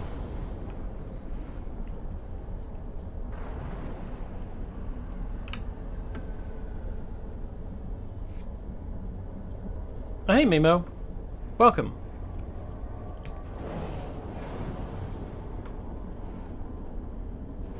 Science corrects itself once more. Yes, indeed. It's just unfortunate that people took a hold of the idea of alphas and betas and thought, oh, howdy, or by golly, that sounds like a good idea. We'll behave as though that's true. Howdy, I have no sound. Let me refresh. Might be my end. Well, everyone else is behaving as though they've got sound, so I assume... I mean, behaving as though they can hear me. Ah, no worries. So, I am seeking allies in a fight against a chap called Thrakiel, who is a Nephilim, which is to say a half human, half demon, half angel, who is trying to bring about the end of the world, as we can see here. Quite apocalyptic, and I actually noted earlier that the painted sky looks a lot like 60s sci-fi skies, like particularly Flash Gordon and Barbarella. I think that they had characters fly through skies that looked like this. Although in that case it was really more trying to make the place look alien than apocalyptic. I had a choice between asking some vampires to help or some werewolves, and given that vampires outright eat people, in fact the thing that the leader of the vampires, Vladik Dracul, asked me to do was specifically make it easier for his children to feed on people, which I'm not fine with. I don't know what the dogs, the werewolves, so they were called the dogs because they're a street gang, and they may have probably have changed their names after they became werewolves, because the gang didn't start out being a werewolf gang. Anyway, it's not clear what exactly they intend to do. They just don't like werewolves. Vampires, sorry. They just don't like vampires, which, you know, fair enough. I don't like vampires either.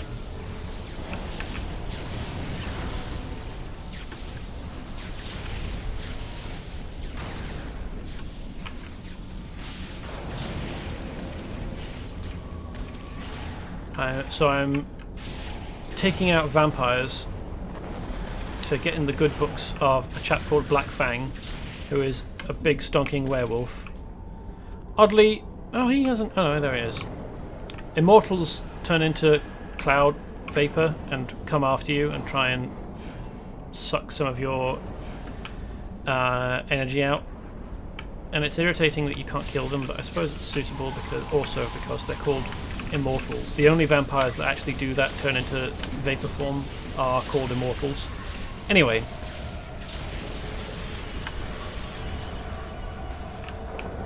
It's not clear exactly what...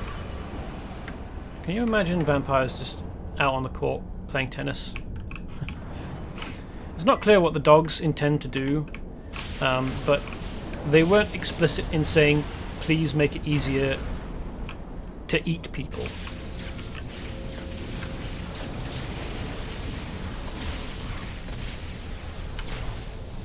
And so I'm killing vampires.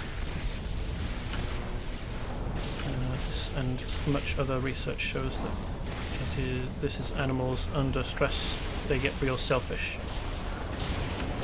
Let's move out of the way of his eventual vapor form so it doesn't come and try and eat us. The less stress they're under, the more cooperative they are. If I can't hear you, my telepathy has grown enough to simulate ear sounds. Perhaps this could be painted on the side of a van. Yeah, it is. It's very metal, isn't it? It needs more lightning. Like, it needs someone wreathed in lightning, perhaps, or something written in lightning.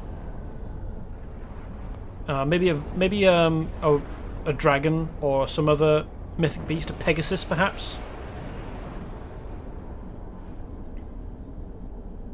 Maybe a big cat.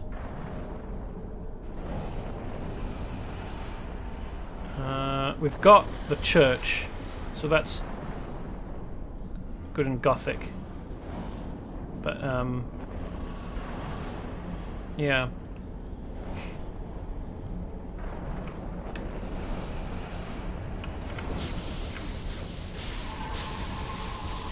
Oh, that's interesting. That was a telepathy noise.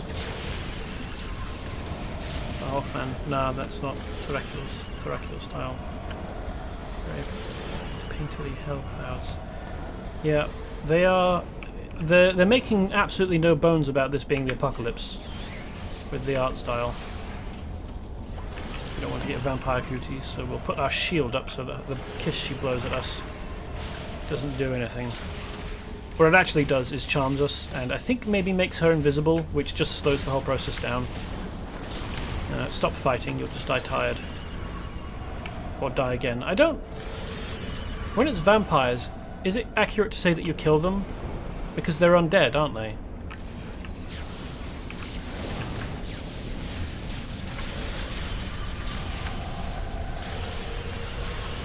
I do like the animation of them falling over and dissolving into dust and ash.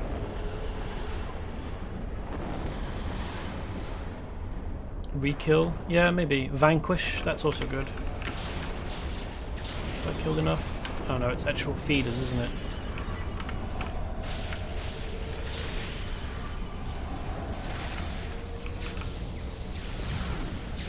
Theo vampires may or may not be undead. Actually, it's kind of like magical empowerment. Well, yeah, that's odd, isn't it? There actually are undead, aren't there? But they're always zombies and spirits. You can get kind of big ones, but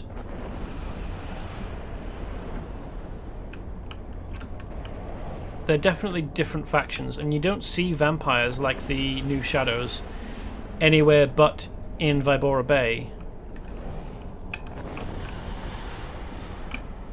Oh yes, by the way, hello, welcome, Hawkman. I didn't say welcome. It's glad I am to see you here. Fucking stumbling over words again. Sorry about that. They're not people who were killed by vampires, but people who chose to become vampires. Is that canon in Champions? They are undead creatures, but tuned specifically to a curse. Okay. Well, there's also the issue that Champions Online uses a very slightly different, adjusted version of the lore and the canon of the pen and paper RPG. They've adjusted some things, blended some... I think they blended demons and the... Oh no, what did they... I can't even remember what I read now. I think it was the Kings of Edom and the Bleak Ones were separate things, but the game blended them together. And there are a few other places where the game has invented stuff or simplified things that were more complex or, you know, in general less specific than the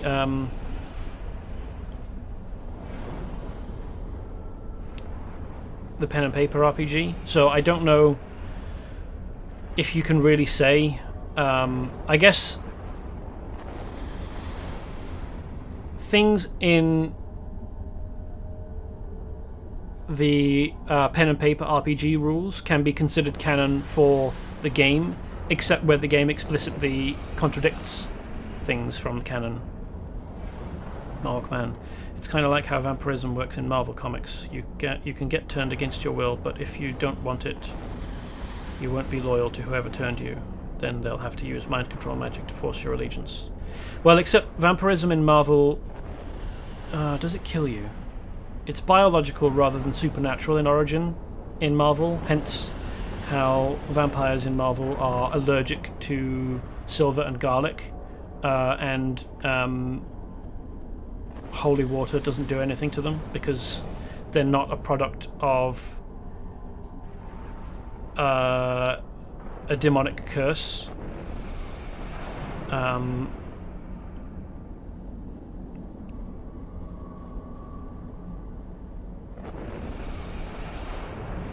I think it does kill you. It renders you into a state of appearing to be dead whilst it changes your body, and then you wake up startling the funeral home workers or the doctors doing the coronaries.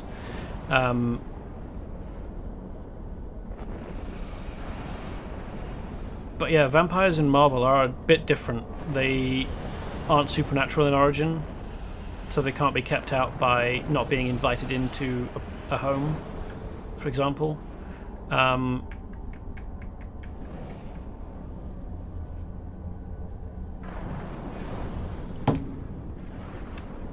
Alright, technical issues. My pack and I will have your back when you're ready to take out the big guy. I don't know why pressing escape doesn't close the dialogue box. It's kind of annoying.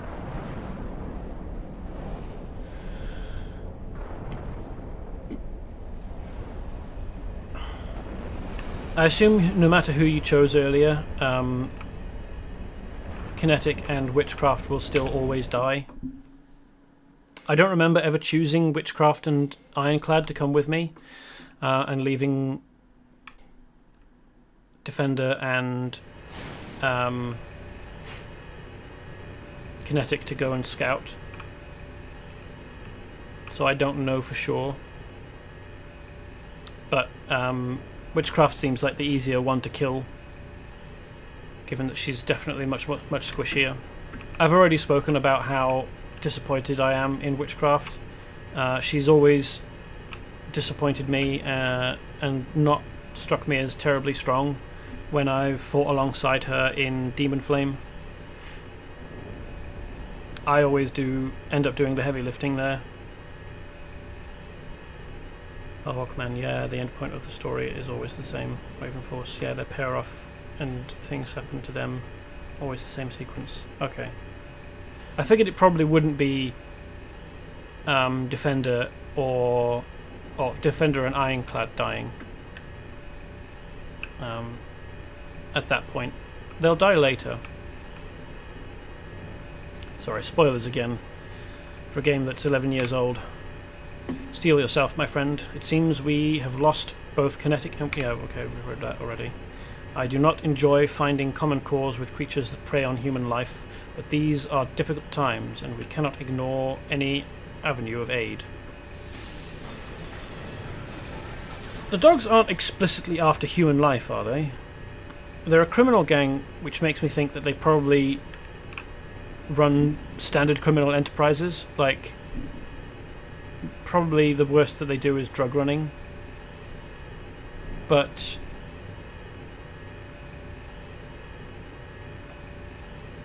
no matter how harmful they are, they weren't explicitly after making things easier so that they could eat people.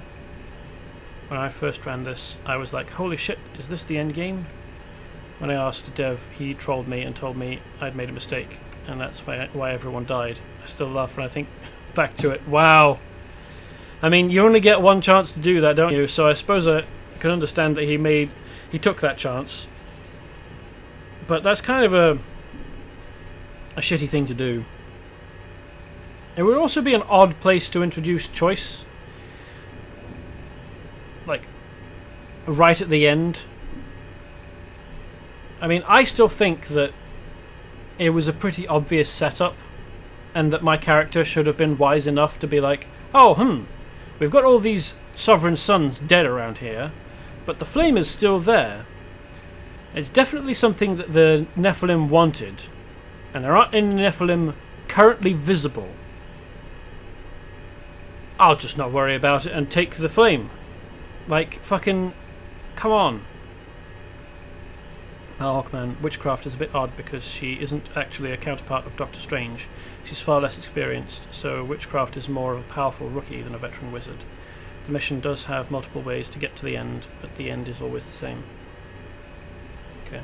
Yeah, I know that Dr. Carr is supposed to be Doctor Strange or Dr. Fate. I figured that Witchcraft was more like Scarlet Witch, except green. Or, well, probably not Zatanna. Zatanna is supposed to generally have more experience.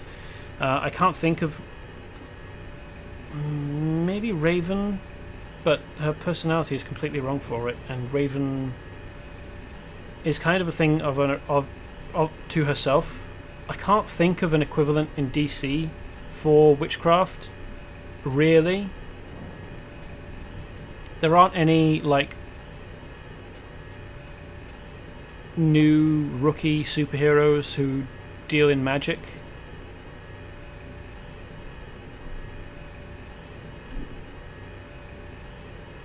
Ravenforce. She's a bit more competent when you have to fight her. Yeah, I'm not surprised that when you actually have to fight against any of the champions, they're significantly more competent than when you get to fight alongside them. Mahawkman, the Marvel Comics June Moon is close. Okay, I've never actually read... I don't think I've read June Moon. Isn't she the person who gets taken over by Enchantress? Anyway. Robert Caliburn has consulted with Kryptos, Lord of Secrets, and we have learned much.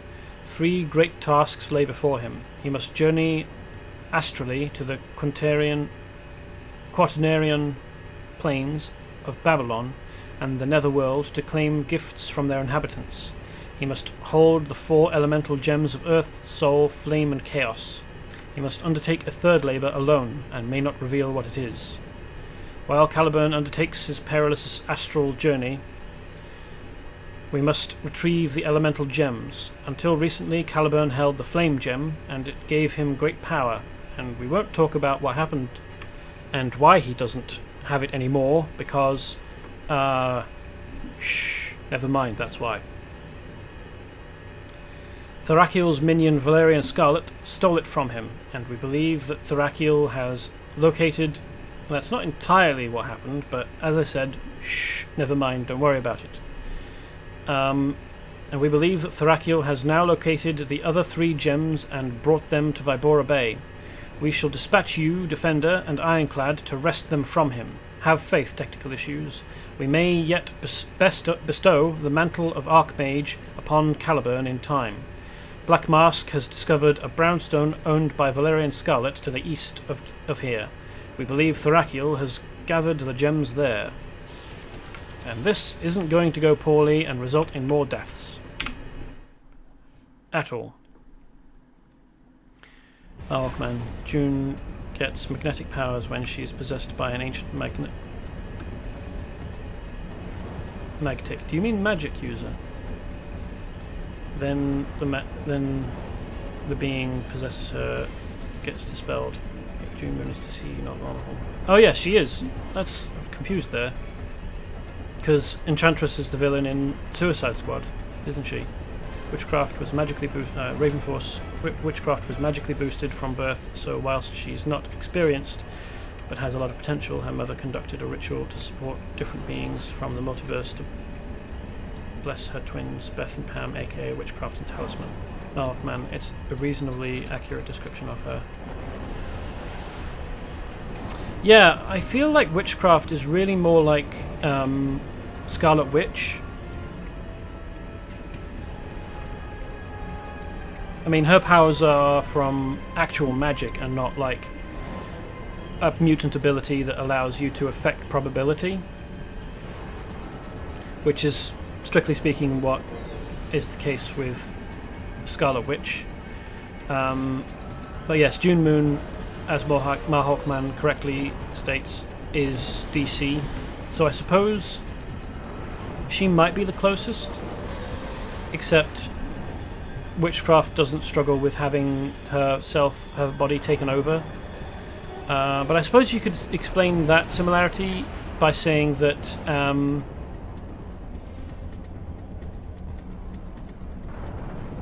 or that duality, really, by saying that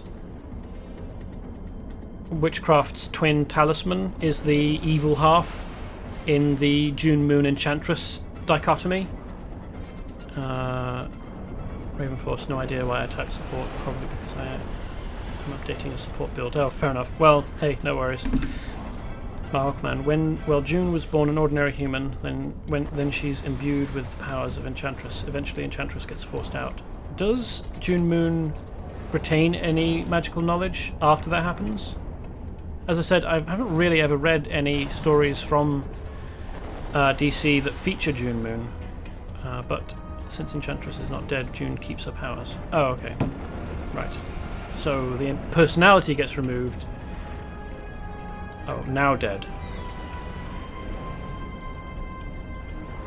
Right, yes, that would be confusing. Since Enchantress is now dead, June keeps the powers. Fair enough. It's probably more like the personality is dead, and the knowledge remains, or at least some of the knowledge. But even that, I mean, it's kind of like they took Scarlet Witch and Enchantress and June Moon, and combined bits of both of them. We know the elemental gems are somewhere in this building. We need to find them as quickly as possible. You search the second floor. Ironclad and I will take the first floor. We'll meet up if either team runs into trouble. Sure.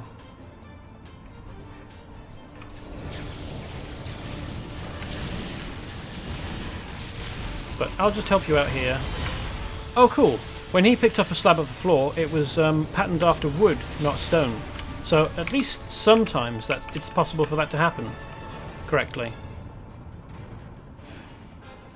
It's just previously, I forget where it was.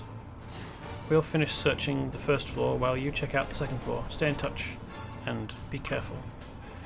I forget where it happened, but someone else with super strength pulled up a slab of floor in an area that I'm pretty sure was wooden, and the slab that they picked up looked like stone or concrete.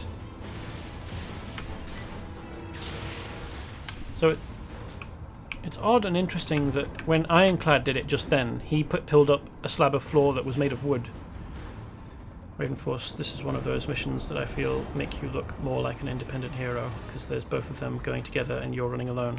Well, this is also, I think, 1 to 5, isn't it? Yeah, recommended team 1 to 5. So you can look like a badass by doing it alone, but the game probably assumes you're in a group of at least 2, maybe 5. So actually, we're probably not supposed to look quite as impressive. Well, Hawkman, if you use the Earthflight travel power, it creates an object to stand on, and it tries to make the object matching the floor you're standing on. Oh, interesting. I've only ever used Earthflight inside the powerhouse, at which point it pulls up a slab of concrete with bits of rebar and I think pipe sticking out of it. So I've never had a character that used it very much because I don't like the way that it looks particularly. So I didn't know that, so that's cool.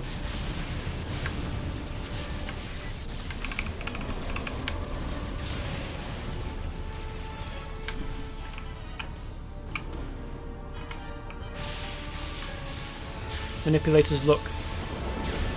we've spoken about this earlier. They look like Cenobites from Hellraiser. They're probably based on them, but they can't get too close to the appearance of the Cenobites because that would breach copyright. Hawkman, I think Earthflight has 7 possible forms. Oh, cool. So what, like grassy, probably frozen, maybe lava, concrete. Can you pull up bits of wood? Ooh, here we are.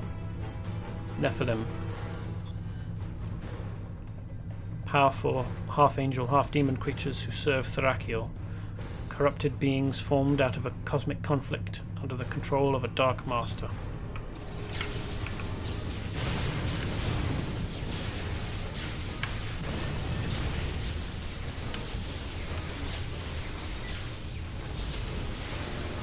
Hello, Anaktal. Digital Seahorse Affinity software is on sale until December 6th near Adobe equivalents, but without sub or high price. Gifts self a month early. Oh, fair enough.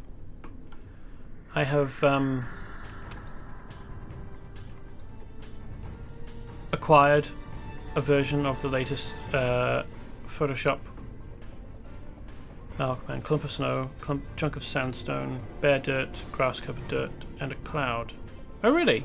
A cloud? Cool. I mean, you can... There is the rainbow cloud travel power, which I really like, but is kind of... It creates quite a lot of glare and visual disturbance. The main reason I like ordinary flight is because it doesn't have a huge visible effect. Cloud is for if you're in midair or leaving a water surface. Oh, cool. Fair enough. I think the worst offender for a huge visual disturbance is probably Millennial Flight, because it creates an absolutely massive cloud of shooting glowing stars. Raven Force, yeah, some travel powers, Tornado Flight and Earth Flight work with the environment quite well. Oh, really? I haven't tried Tornado Flight. Or I haven't used it extensively in a character. I've only used it whilst I was in the powerhouse. So I haven't had a chance to really see what it looks like. Ooh, hello. We're not on the first floor. Why are they here? These? The elemental gems make a nice set, don't they? We need those gems if we're going to stop the apocalypse. Valerian, we're not going to let you kill anyone else.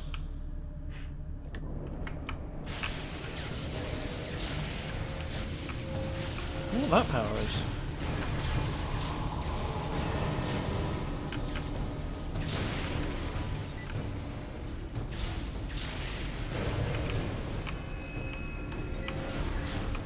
Now we've already seen that Valerian can't actually keep up with us in terms of damage and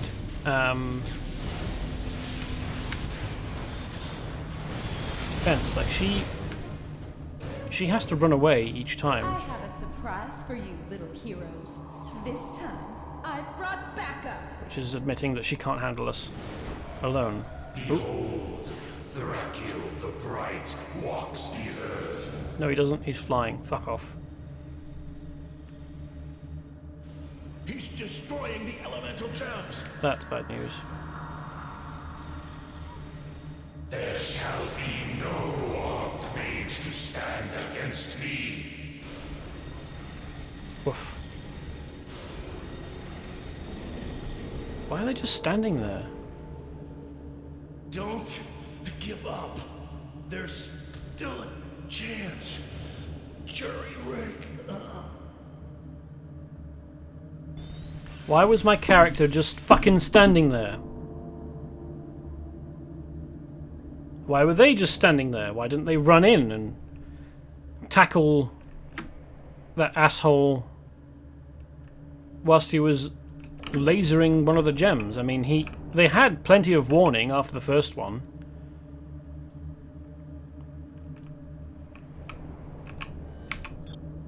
And again, Valerian Scarlet, the chicken shit, is fucked off because she can't manage us on her own.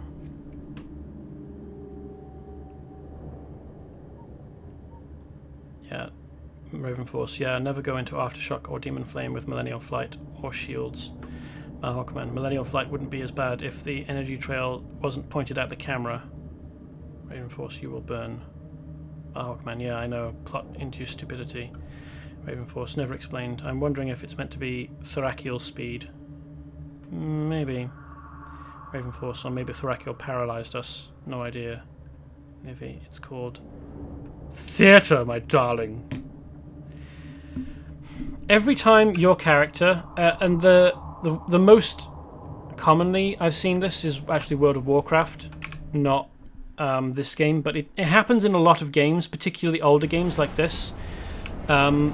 Your character becomes very, very stupid and gets frozen immobile by things that, strictly speaking, shouldn't immobilize them. I remember playing Legion, which is a couple of expansions ago in World of Warcraft, as a rogue who can teleport through shadows, and who definitely had at least one ability to break mind control. So any control effect that any fucking raid boss can use. So it's got a long cooldown, so you generally keep it for something important. But by the point of Legion, every class and every spec of every class had a break-free ability. And specifically the rogue class I was playing had teleport. And you still come across instances when the story takes hold that your character gets frozen immobile and can't react to something bad that's happening. And I always feel like that's absolute bullshit and bad storytelling, because your character has been demonstrated up to this point repeatedly to be capable of throwing off such control, even against the characters doing it to you in the cutscenes, because they often show up later as bosses in dungeons and in raids.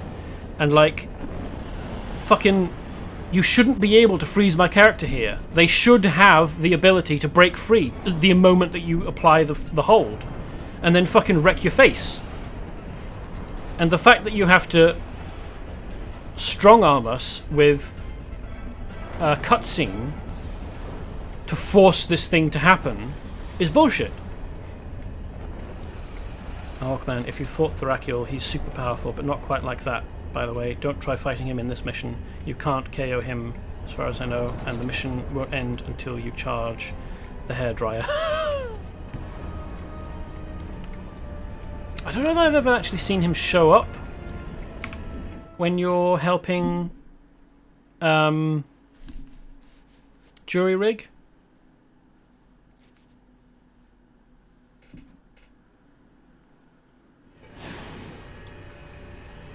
So yes, I get real spicy when games take away your character's ability to act, because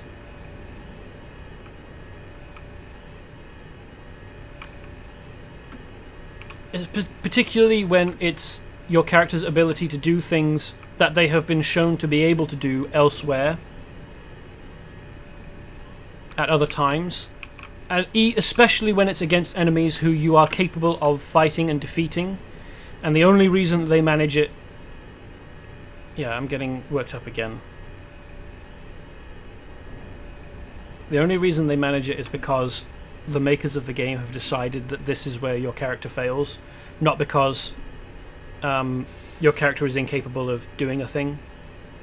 They're gone. Technical issues. All my friends. All the other champions dead. And now Jury Rig and Red Snake missing and presumed dead. This is the worst day in history.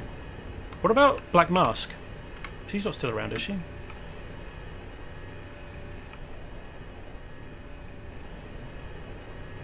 Jury Rig told us... Oh no, not Jury Rig. Black Mask told us that we could find... Oh no, there she is.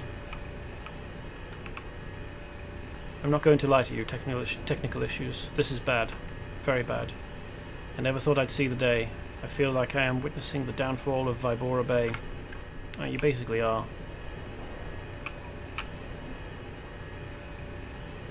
Digital Seahorse. Yes, they should have a reasonable plot reason for the power failure, like Kryptonite. Well, Kryptonite's just there because Superman would otherwise be utterly OP. I admire you, technical issues. We face almost certain defeat. Lesser heroes would have fled, I am sure of it.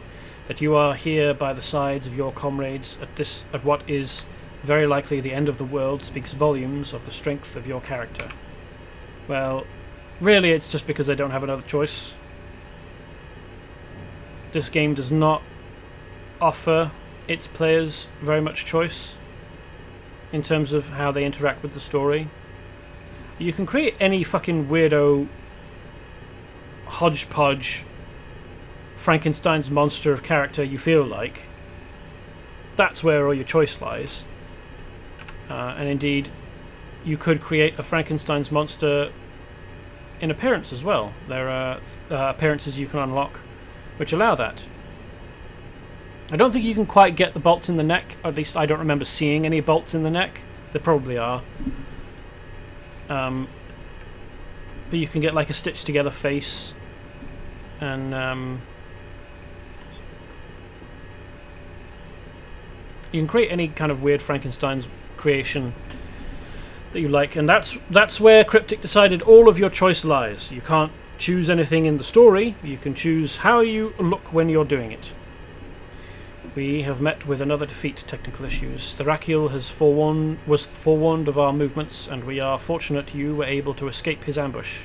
Well, I guess kind of. I mean, Therakiel didn't actually do anything to us. Which I'm choosing now to believe that he was scared of us. He didn't believe in that moment that he could actually do anything meaningful to our character. And as such was like, you know what? I think I'm just going to run away. That seems like the the best choice of action for me here. Did old Therakiel. Worse, the elemental gems themselves have been destroyed. I do not know if Caliburn can still become the Archmage. Probably not. Oh man, or he was too lazy to kill you. Maybe he doesn't think that we're... Look at you. You don't even have a name tag. I guess we're probably not as famous as the rest of the champions at this point.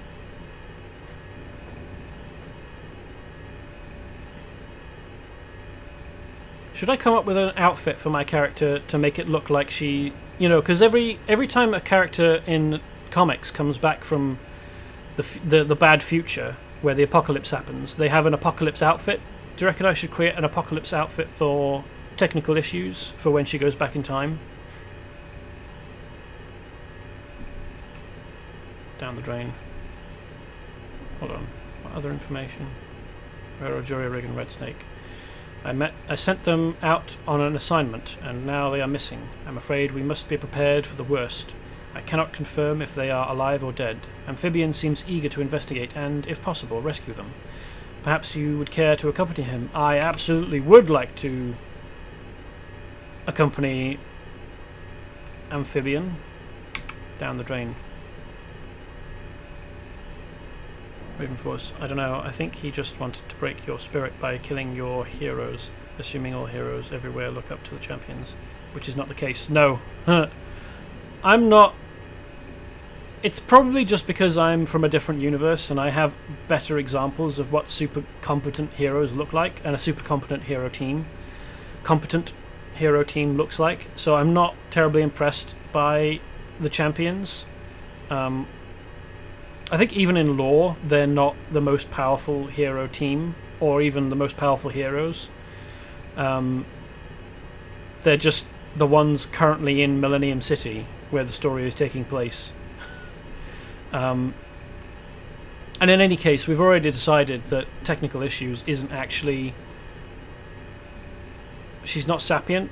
She's an organic puppet that interacts with this universe on behalf of the extra universal being that her brain is an antenna for, who is exploring and who really, really likes foiling evil plots.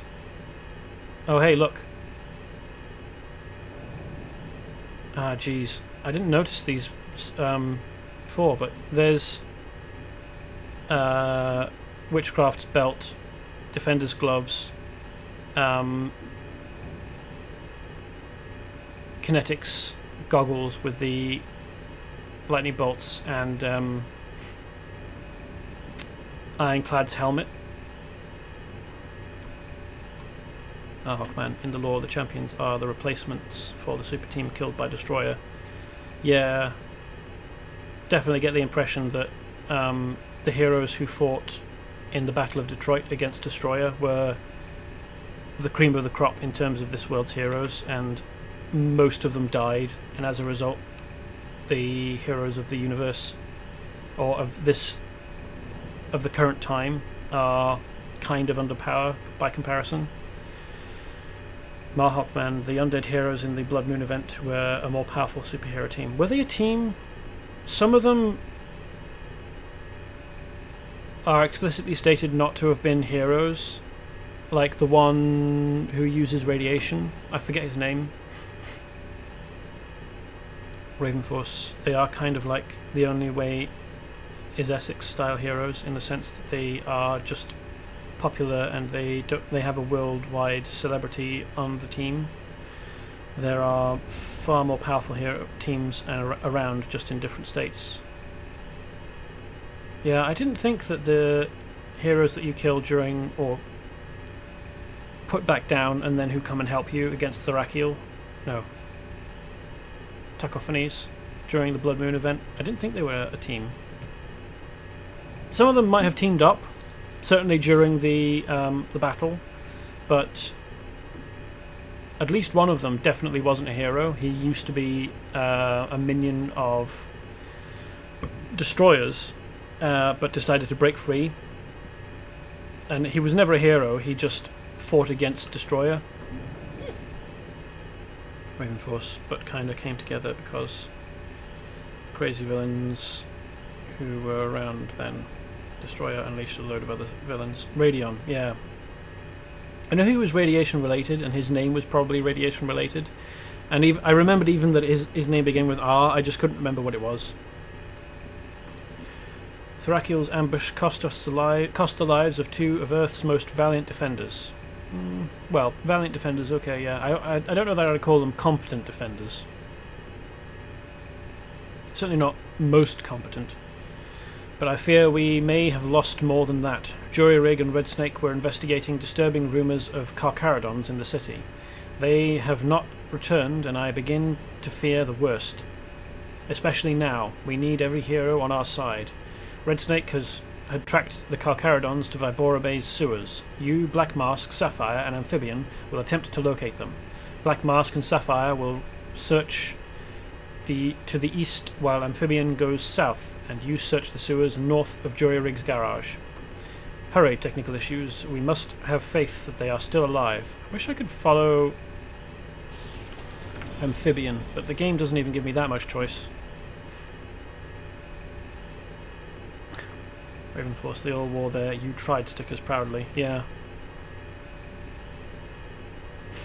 I just don't feel like they qualify for the grand statements that Defender makes, and all the trust put in them by all the other people who come to them for help.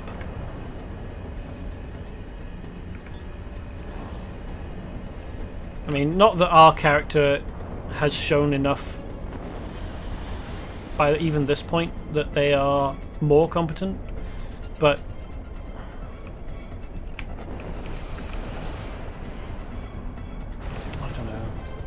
I don't know how to quickly express it. Where's the sewer? Oh, there we are.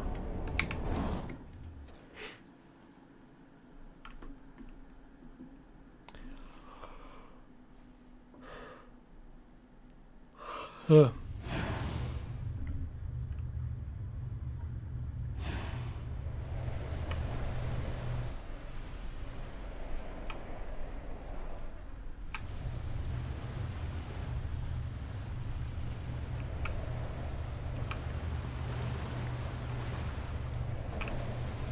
What that's about. Need the key to open this door. Okay. Hidden Force, they just don't give the impression of status in game. Almost feels fake. But I suppose if they did, we'd feel more like sidekicks. There definitely is a way to make you feel like you're starting out on a low rung in terms of superheroes, and you gain more power, get more powerful, and gain more competence and gain a reputation. And I actually feel like DCUO does a pretty good job of that. World of Warcraft also, I mean, that's not a superhero game, although I feel like a case could be made for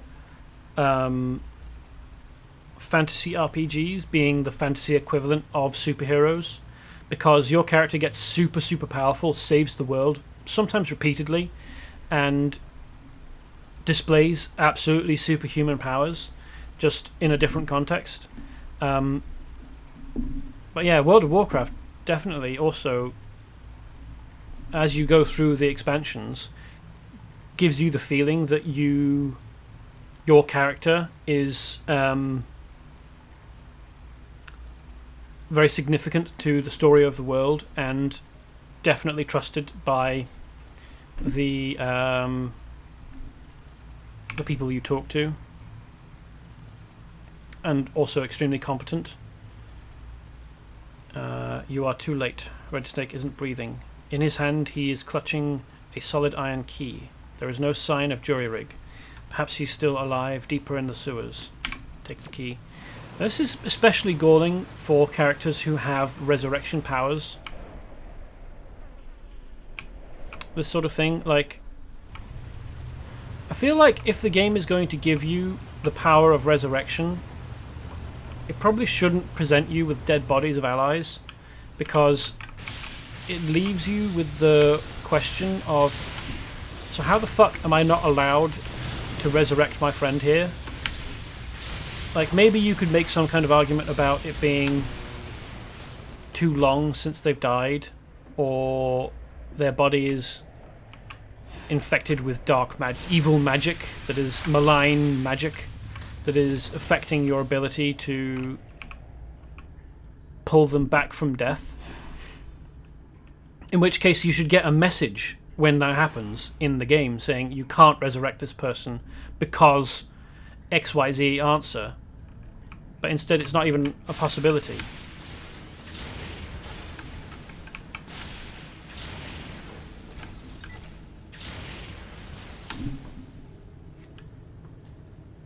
Raven Force, but I suppose if they did we'd form... Oh yeah, okay. No new messages, sorry.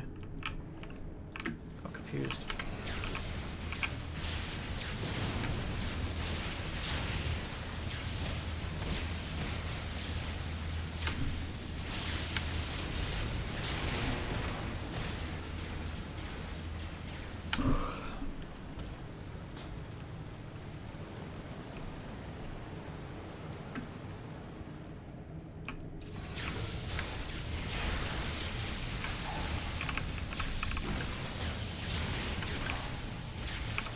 The Cocaridons, as far as we know so far from the story, serve... is it Dark Destroyer? Shadow Destroyer? I don't know that we've actually heard his name yet, and we won't meet and fight him until the Resistance Adventure Pack. We do know, because we've read story elements, like little objects that you can interact with that give you story background, that they come from an alternate universe called Multifaria. We don't know much about it yet, at least from what the game has told us. Although because I have played it, I do know that in Multifaria, the alternate universe the Cocaridons hail from, basically everyone's morality is flipped.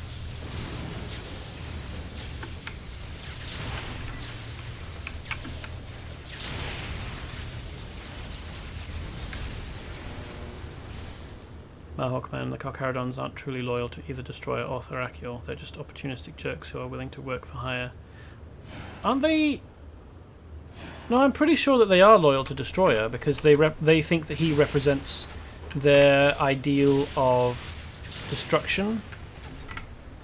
They think... Is it that they worship a god of destruction and they think that he embodies it? Or just that they think that he embodies the ideal of destruction? In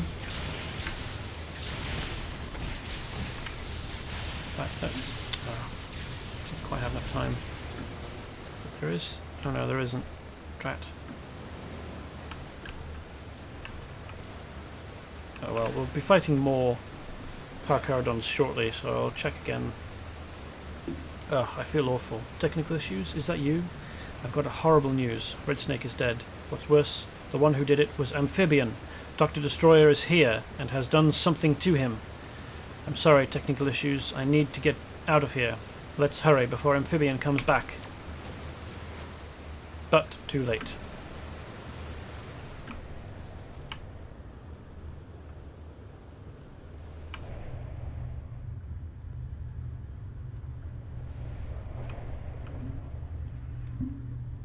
Ravenforce. They are loyal to him. Didn't he conquer their dimension? Maybe he warped them. I can't remember. I don't actually think that I've come across the origin of the Carcharodons. I was thinking, I guess, that they are basically like... Oh no, it's amphibian.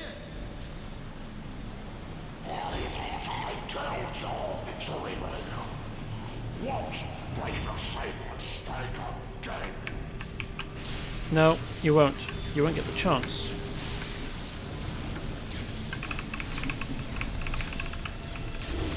I'd been thinking that the Carcharodons were to Dark Destroyer what the Destroids are to Doctor Destroyer. But the fact that they decided to join him because...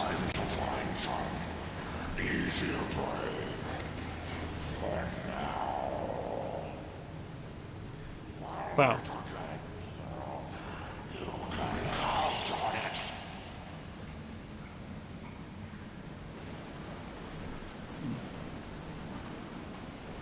Or maybe he warped them. Can't recall. Command. If I recall correctly, Carcharodons are Lemurian rebels in origin. Might be wrong. They're not. They're definitely not Lemurian rebels. The Lemurian rebels are reptilian looking. Carcharodons are shark looking. Get out of here.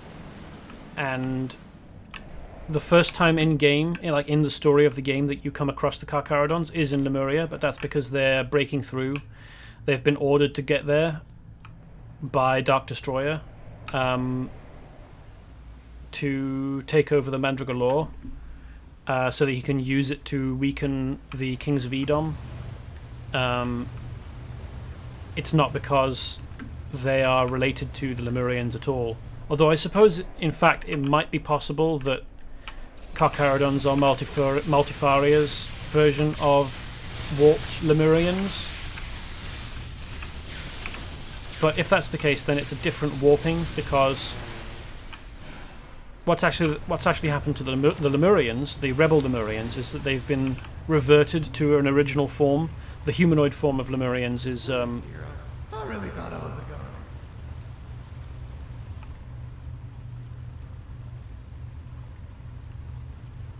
is a more recent. The humanoid form of the Lemurians is a more recent form, and happened because Andrith the Golden cursed them with human form for some reason, which hasn't been explained.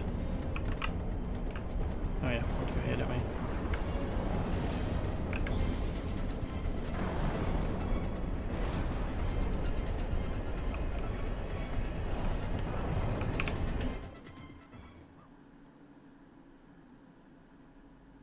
But based on something that we read earlier, like a week or so ago, maybe more, the Carcharodons follow Destroyer because they believe that he represents or is the embodiment of their god of destruction, I think, which implies that they have a belief system that existed before Destroyer, and that they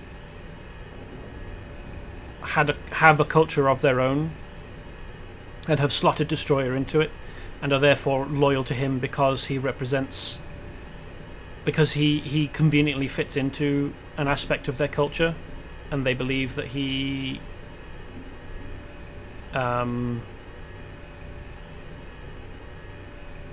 will further their goals. Mahawkman, Andrith is an odd character because he was just dethroned by his subjects after trying to use a super weapon to subjugate the world, and the super weapon backfired. Was it Andrith who did it?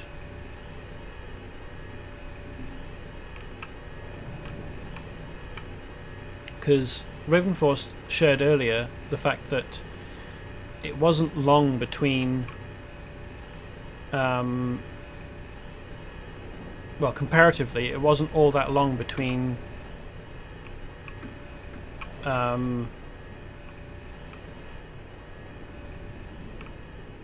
Lemuria being founded and Lemuria using the Mandragora Law and accidentally sinking themselves. Looks like Black Mask. Oh no, here she is. Oh, she's badly hurt.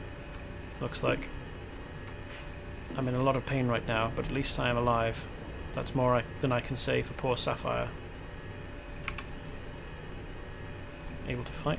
I'm afraid not. Technical issues. Amphibian busted me up pretty bad. At least I was able to get out alive, unlike Sapphire. I'm afraid I'm out of commission. Technical issues.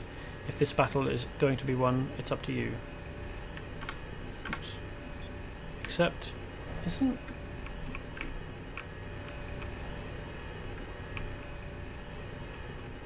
Oh no, I thought this was Sapphire.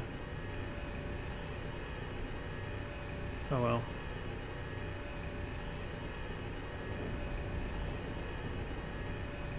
Ravenforce, no, they are from another dimension. Carcharodons are described in-game as just flat-out feeling wrong to everyone else who comes across them. That's why even Destroyer's servants don't like them. Digital Seahorse. Boy, do I ever hate WebP file format. I've never even heard of it, so I wouldn't even know what would open it. So, yeah, I really don't like it when people come up with proprietary file formats just to make things more difficult for people. Oh man, the Mandragore was created by the Lemurians. Yeah, it's not the only thing Andrith the Golden built that was super strong, super tech though. That was using super tech though. Digital Seahorse. I don't understand why even use it. I think they're JPEG or PNG, but nope. I mean, PNG, I think, was developed... Well, I think JPEG was developed first for displaying images online, and then PNG was afterwards, because it can fit a bit more in. Digital Seahorse doesn't stop people from copying images. Hello, print screen. Yep, print screen is very helpful. So we rescued Jury Rig, but we've lost Sapphire, and I don't think Black Mask will be in fighting shape for a while. I hope you have something up your sleeve, technical issues, because I'm out of ideas. I guess you were right about one of us being a traitor. Yeah, I get to say I told you so a lot. It doesn't make me feel better.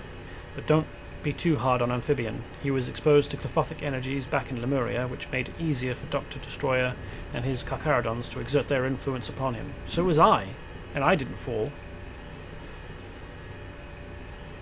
We should consider ourselves lucky he resisted them as long as he did. I guess.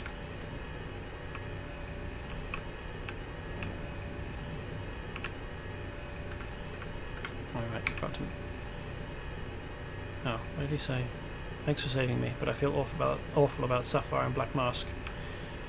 But do you really think my temporal quantum displacement engine is going to fix this? Tell me about this engine. Oh, come on. Andrith's palace was actually built on Monster Island. The volcano isn't natural. Andrith was using it as a geothermal power source to power his palace. Oh, okay, that's why. I didn't realise. It's awfully big for an accidental volcano. I figured that the volcano existed before, and then... here we are. More.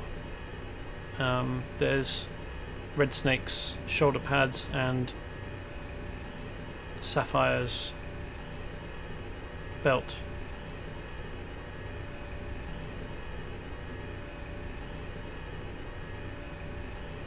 My impression was that the volcano was there and then, well, there before, and then the palace was built into the sides of it, because it seems to me that the palace structure is awfully uniform for having a volcano rise up through it, basically.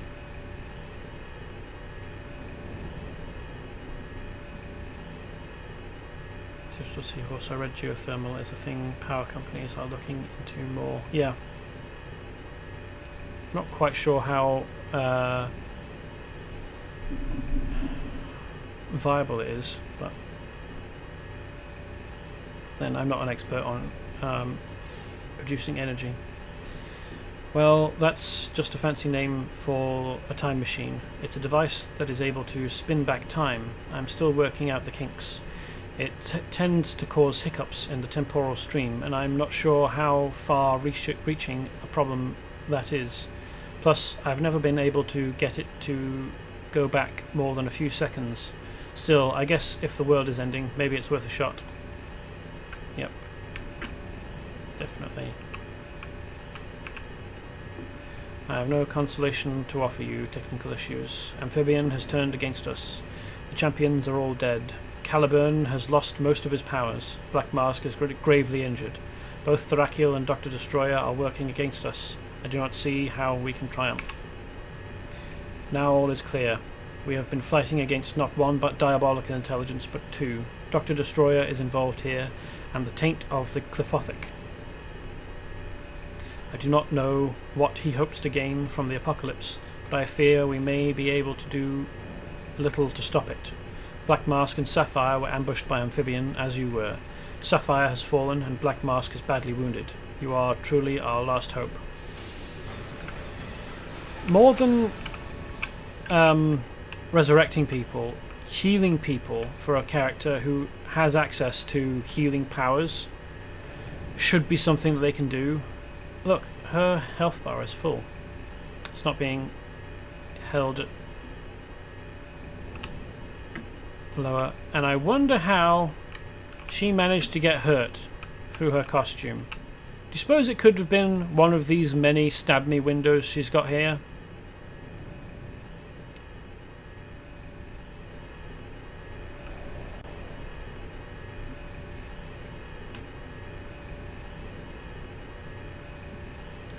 Mahawkman. Well, canonically, Andrith died several thousand years ago, so it's hard to be sure what it looked like when Andrith built it.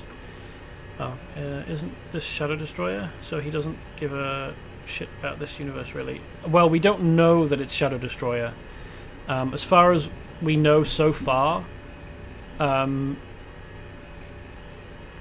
Destroyer disappeared after the Battle of Detroit, and recently reappeared, and people have been referring to him as Destroyer or Shadow Destroyer or Dark Destroyer, and everyone has assumed that's the same thing as Dr. Destroyer, and that he is now for some reason using Clifothic energy and vile fell magic rather than technology, and has new servants in the Carcharodons. We've only gotten hints that they are from a separate universe called Multifaria. In fact, so far, the only evidence we've got is one set of orders from Carcharodon High Command to the Carcharodons that you fight, that you find in Lemuria, one of the mission areas in Lemuria. Digital Seahorse, guess they should have listened to the climate change activists. I don't think the climate change activists are claiming that the world will be brought to an end by a half-demon, half-angel Nephilim.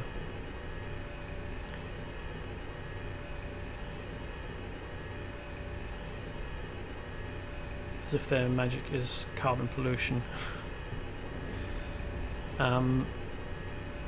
We will find out later when we do the Resistance adventure pack that yes, Dr. Destroyer is a different person from Shadow Destroyer, but at this point in the story our characters don't know that.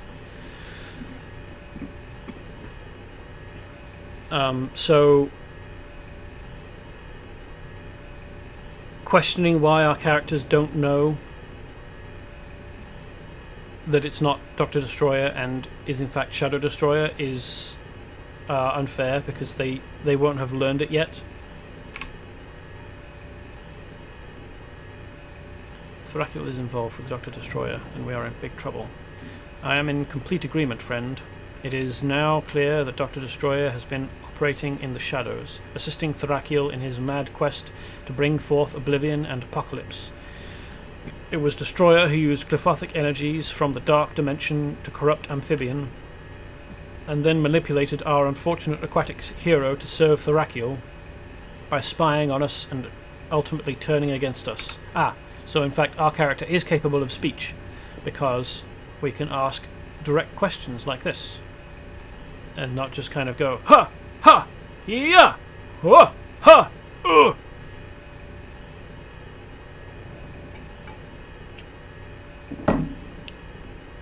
But they don't really say much after all.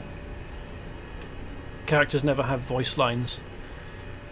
And I think only groan a little bit. Only make audible noises when they die or are defeated, in which case they make small groans. Thrakiel is half angel and half demon, an angel who was cast out of heaven but not loyal to the legions of hell. It is his goal to bring forth a cosmic war, an apocalypse, which will spread beyond Earth to weaken the foundations of both heaven and hell. He then plans to swoop in and claim all reality as his own. He has been planning this for a very long time, and I fear now that his scheme is in motion, he will be almost impossible to stop. Seems a bit tenuous of a plan there. Did I speak to Caliburn? Oh yes, I did, didn't I? He said I told you so. Even though our character never had any opportunity to say, "Ah yes, I believe you, let's investigate everyone who's here."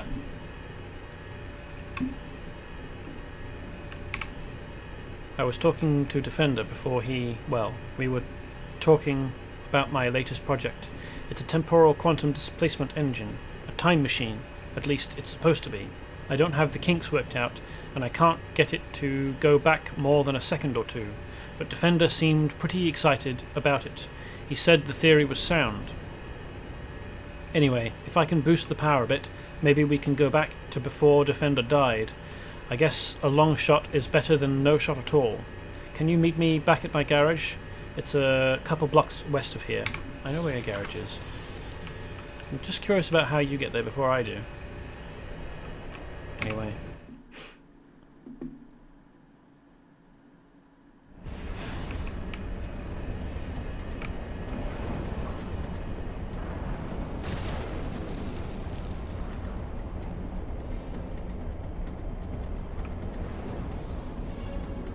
Oh, man. Well, Car's not familiar with the details, so he can't explain the details, because he just doesn't know. Yeah, fair enough.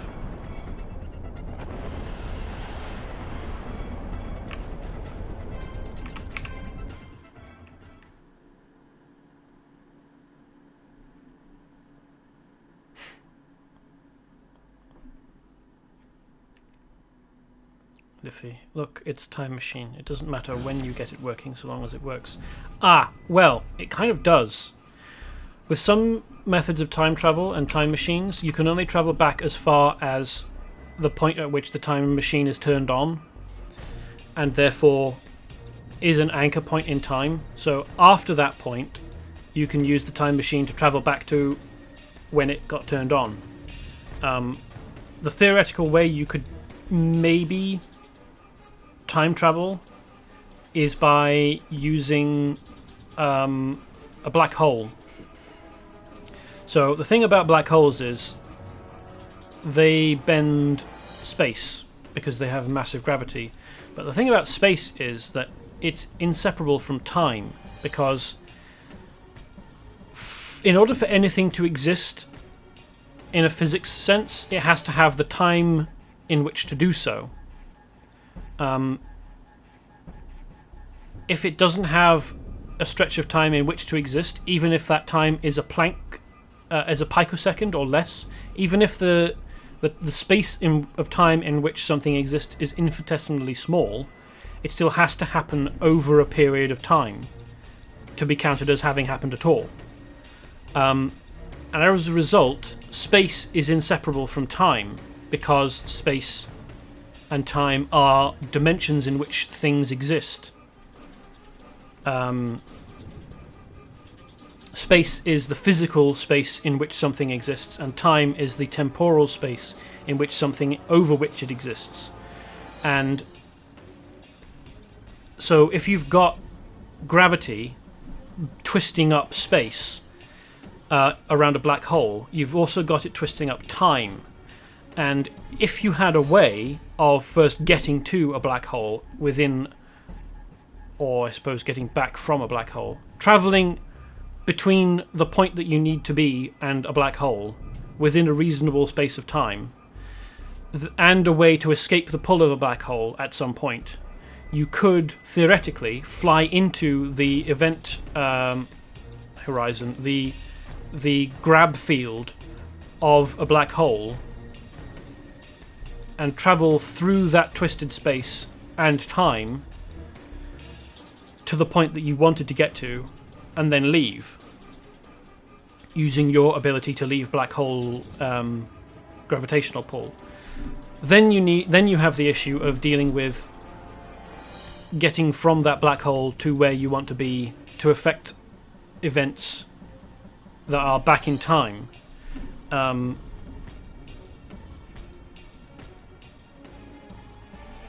Digital seahorse, yeah, getting away is harder than getting to it. Yeah, there's also the fact that I don't think any black hole is closer than the next nearest star, so you'd need a method of travelling through space faster than the speed of light. And I mean, if you can do that, maybe you can escape the gravitational pull of a black hole, because you're already breaking physics. Jury-rig can hear voices from beyond the doorway. Somebody's tripped my silent alarm. I think the bad guys beat us here. Go do your thing, technical issues. I shall. Oops, hello. Cutscene. Wow, what a pile of crap. What is this? A nuclear toaster? Ugh, let's tear this thing apart and get out of here.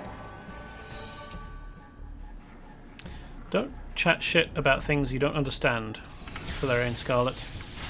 I realise that's quite a large pool of things, so maybe it would be easier just to say don't chat shit. You smug fuck.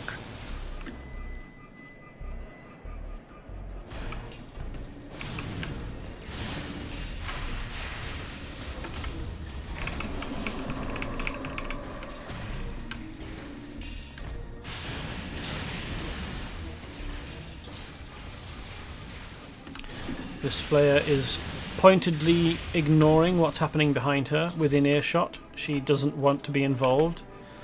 Tough luck for her. I definitely want to give her a bad time.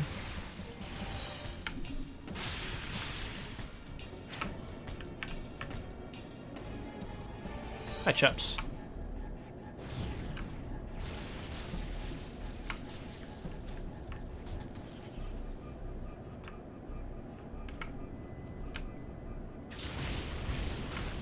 Hey, Valerian Scarlet. Are you going to run away again? Like a chicken shit.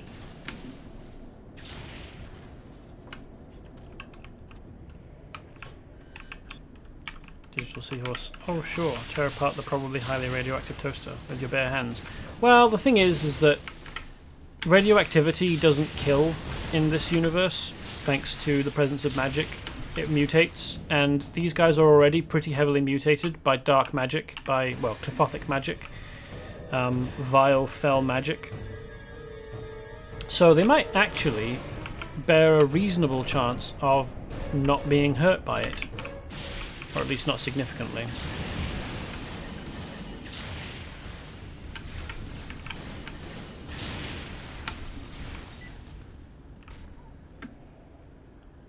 Hey, Valerian Scarlet. Now, let's see how things go between us this time, eh? I just zoom up next to her right shoulder. She's like, oh, jeez! Start zapping her. Shame I can't stun her. She's a supervillain. Oh, maybe I can. Is she stunned? Disoriented. Ah, she is. So, doing the thunderclap move there.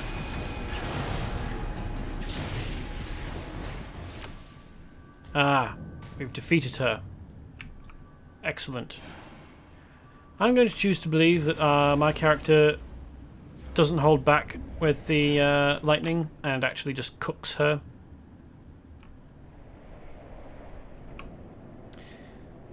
Oh no, we meet her again, don't we? I can't believe that... I can't headcanon that we kill her here. Maybe I do my best. Whoa, I'm glad you're on our side. Not that we have much of a side anymore. Anyway, let me install these parts and see what it gets us. I wonder how he manages to get down there before we do. Doesn't he?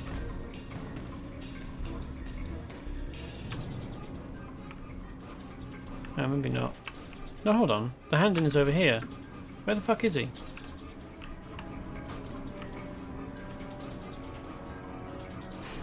Oh, he is walking. I thought the game would do the stupid thing of just teleporting the NPC where we need him. Fire up the displacement engine and leave this whole apocalypse behind us. Here goes nothing. Hold on to your calendar, because we're about to go back in time. Oh man, we meet her again, but not until we rewind time and you undo her death. Ah. Near enough power in Vibora's grid to run this thing. Looks like we're stuck in the present until we can get more power. Ah, so I can believe that I did kill her here. Good. Excellent.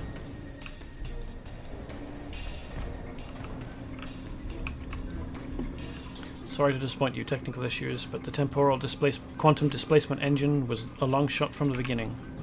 My displacement engine isn't sending anyone through time without a whole lot more electricity. I hope we have had a backup plan. Why don't I fucking Geiger bolt it? Fishing for components.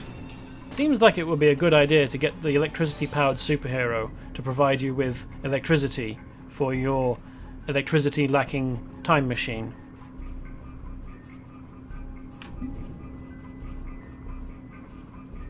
I don't think my calendar would be of use last year. No, probably not. Wait a minute. There's no way I'll get enough gigawatts. I'll call it gigawatts, because that's what Doc Brown did. And he invented time travel in one universe, so he's smart. There's no way I'll get enough gigawatts from the city grid to power this thing. But there's all kinds of magic energy flying around town. When Red Snake and I were investigating the Carcharodons, we saw some devices that were using power. They were using to power their technology with magic.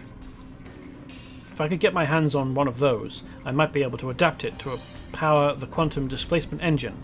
The Carcharodons seemed to be coming from the sewers east and southeast of the High Apostolic Church. You should look for a way in near there. Accept. Okay. Well, we're actually at 10 past 11, which means it's time for me to stop.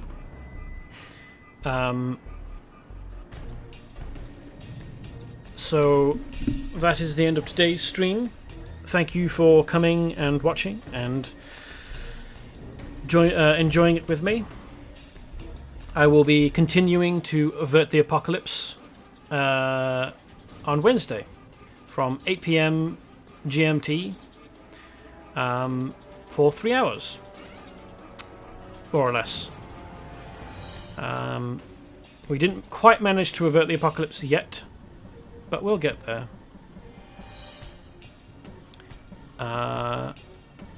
So, until then, I hope you have a nice time. And, well, as nice as can be managed in these current times. And I hope to see you again. Goodbye.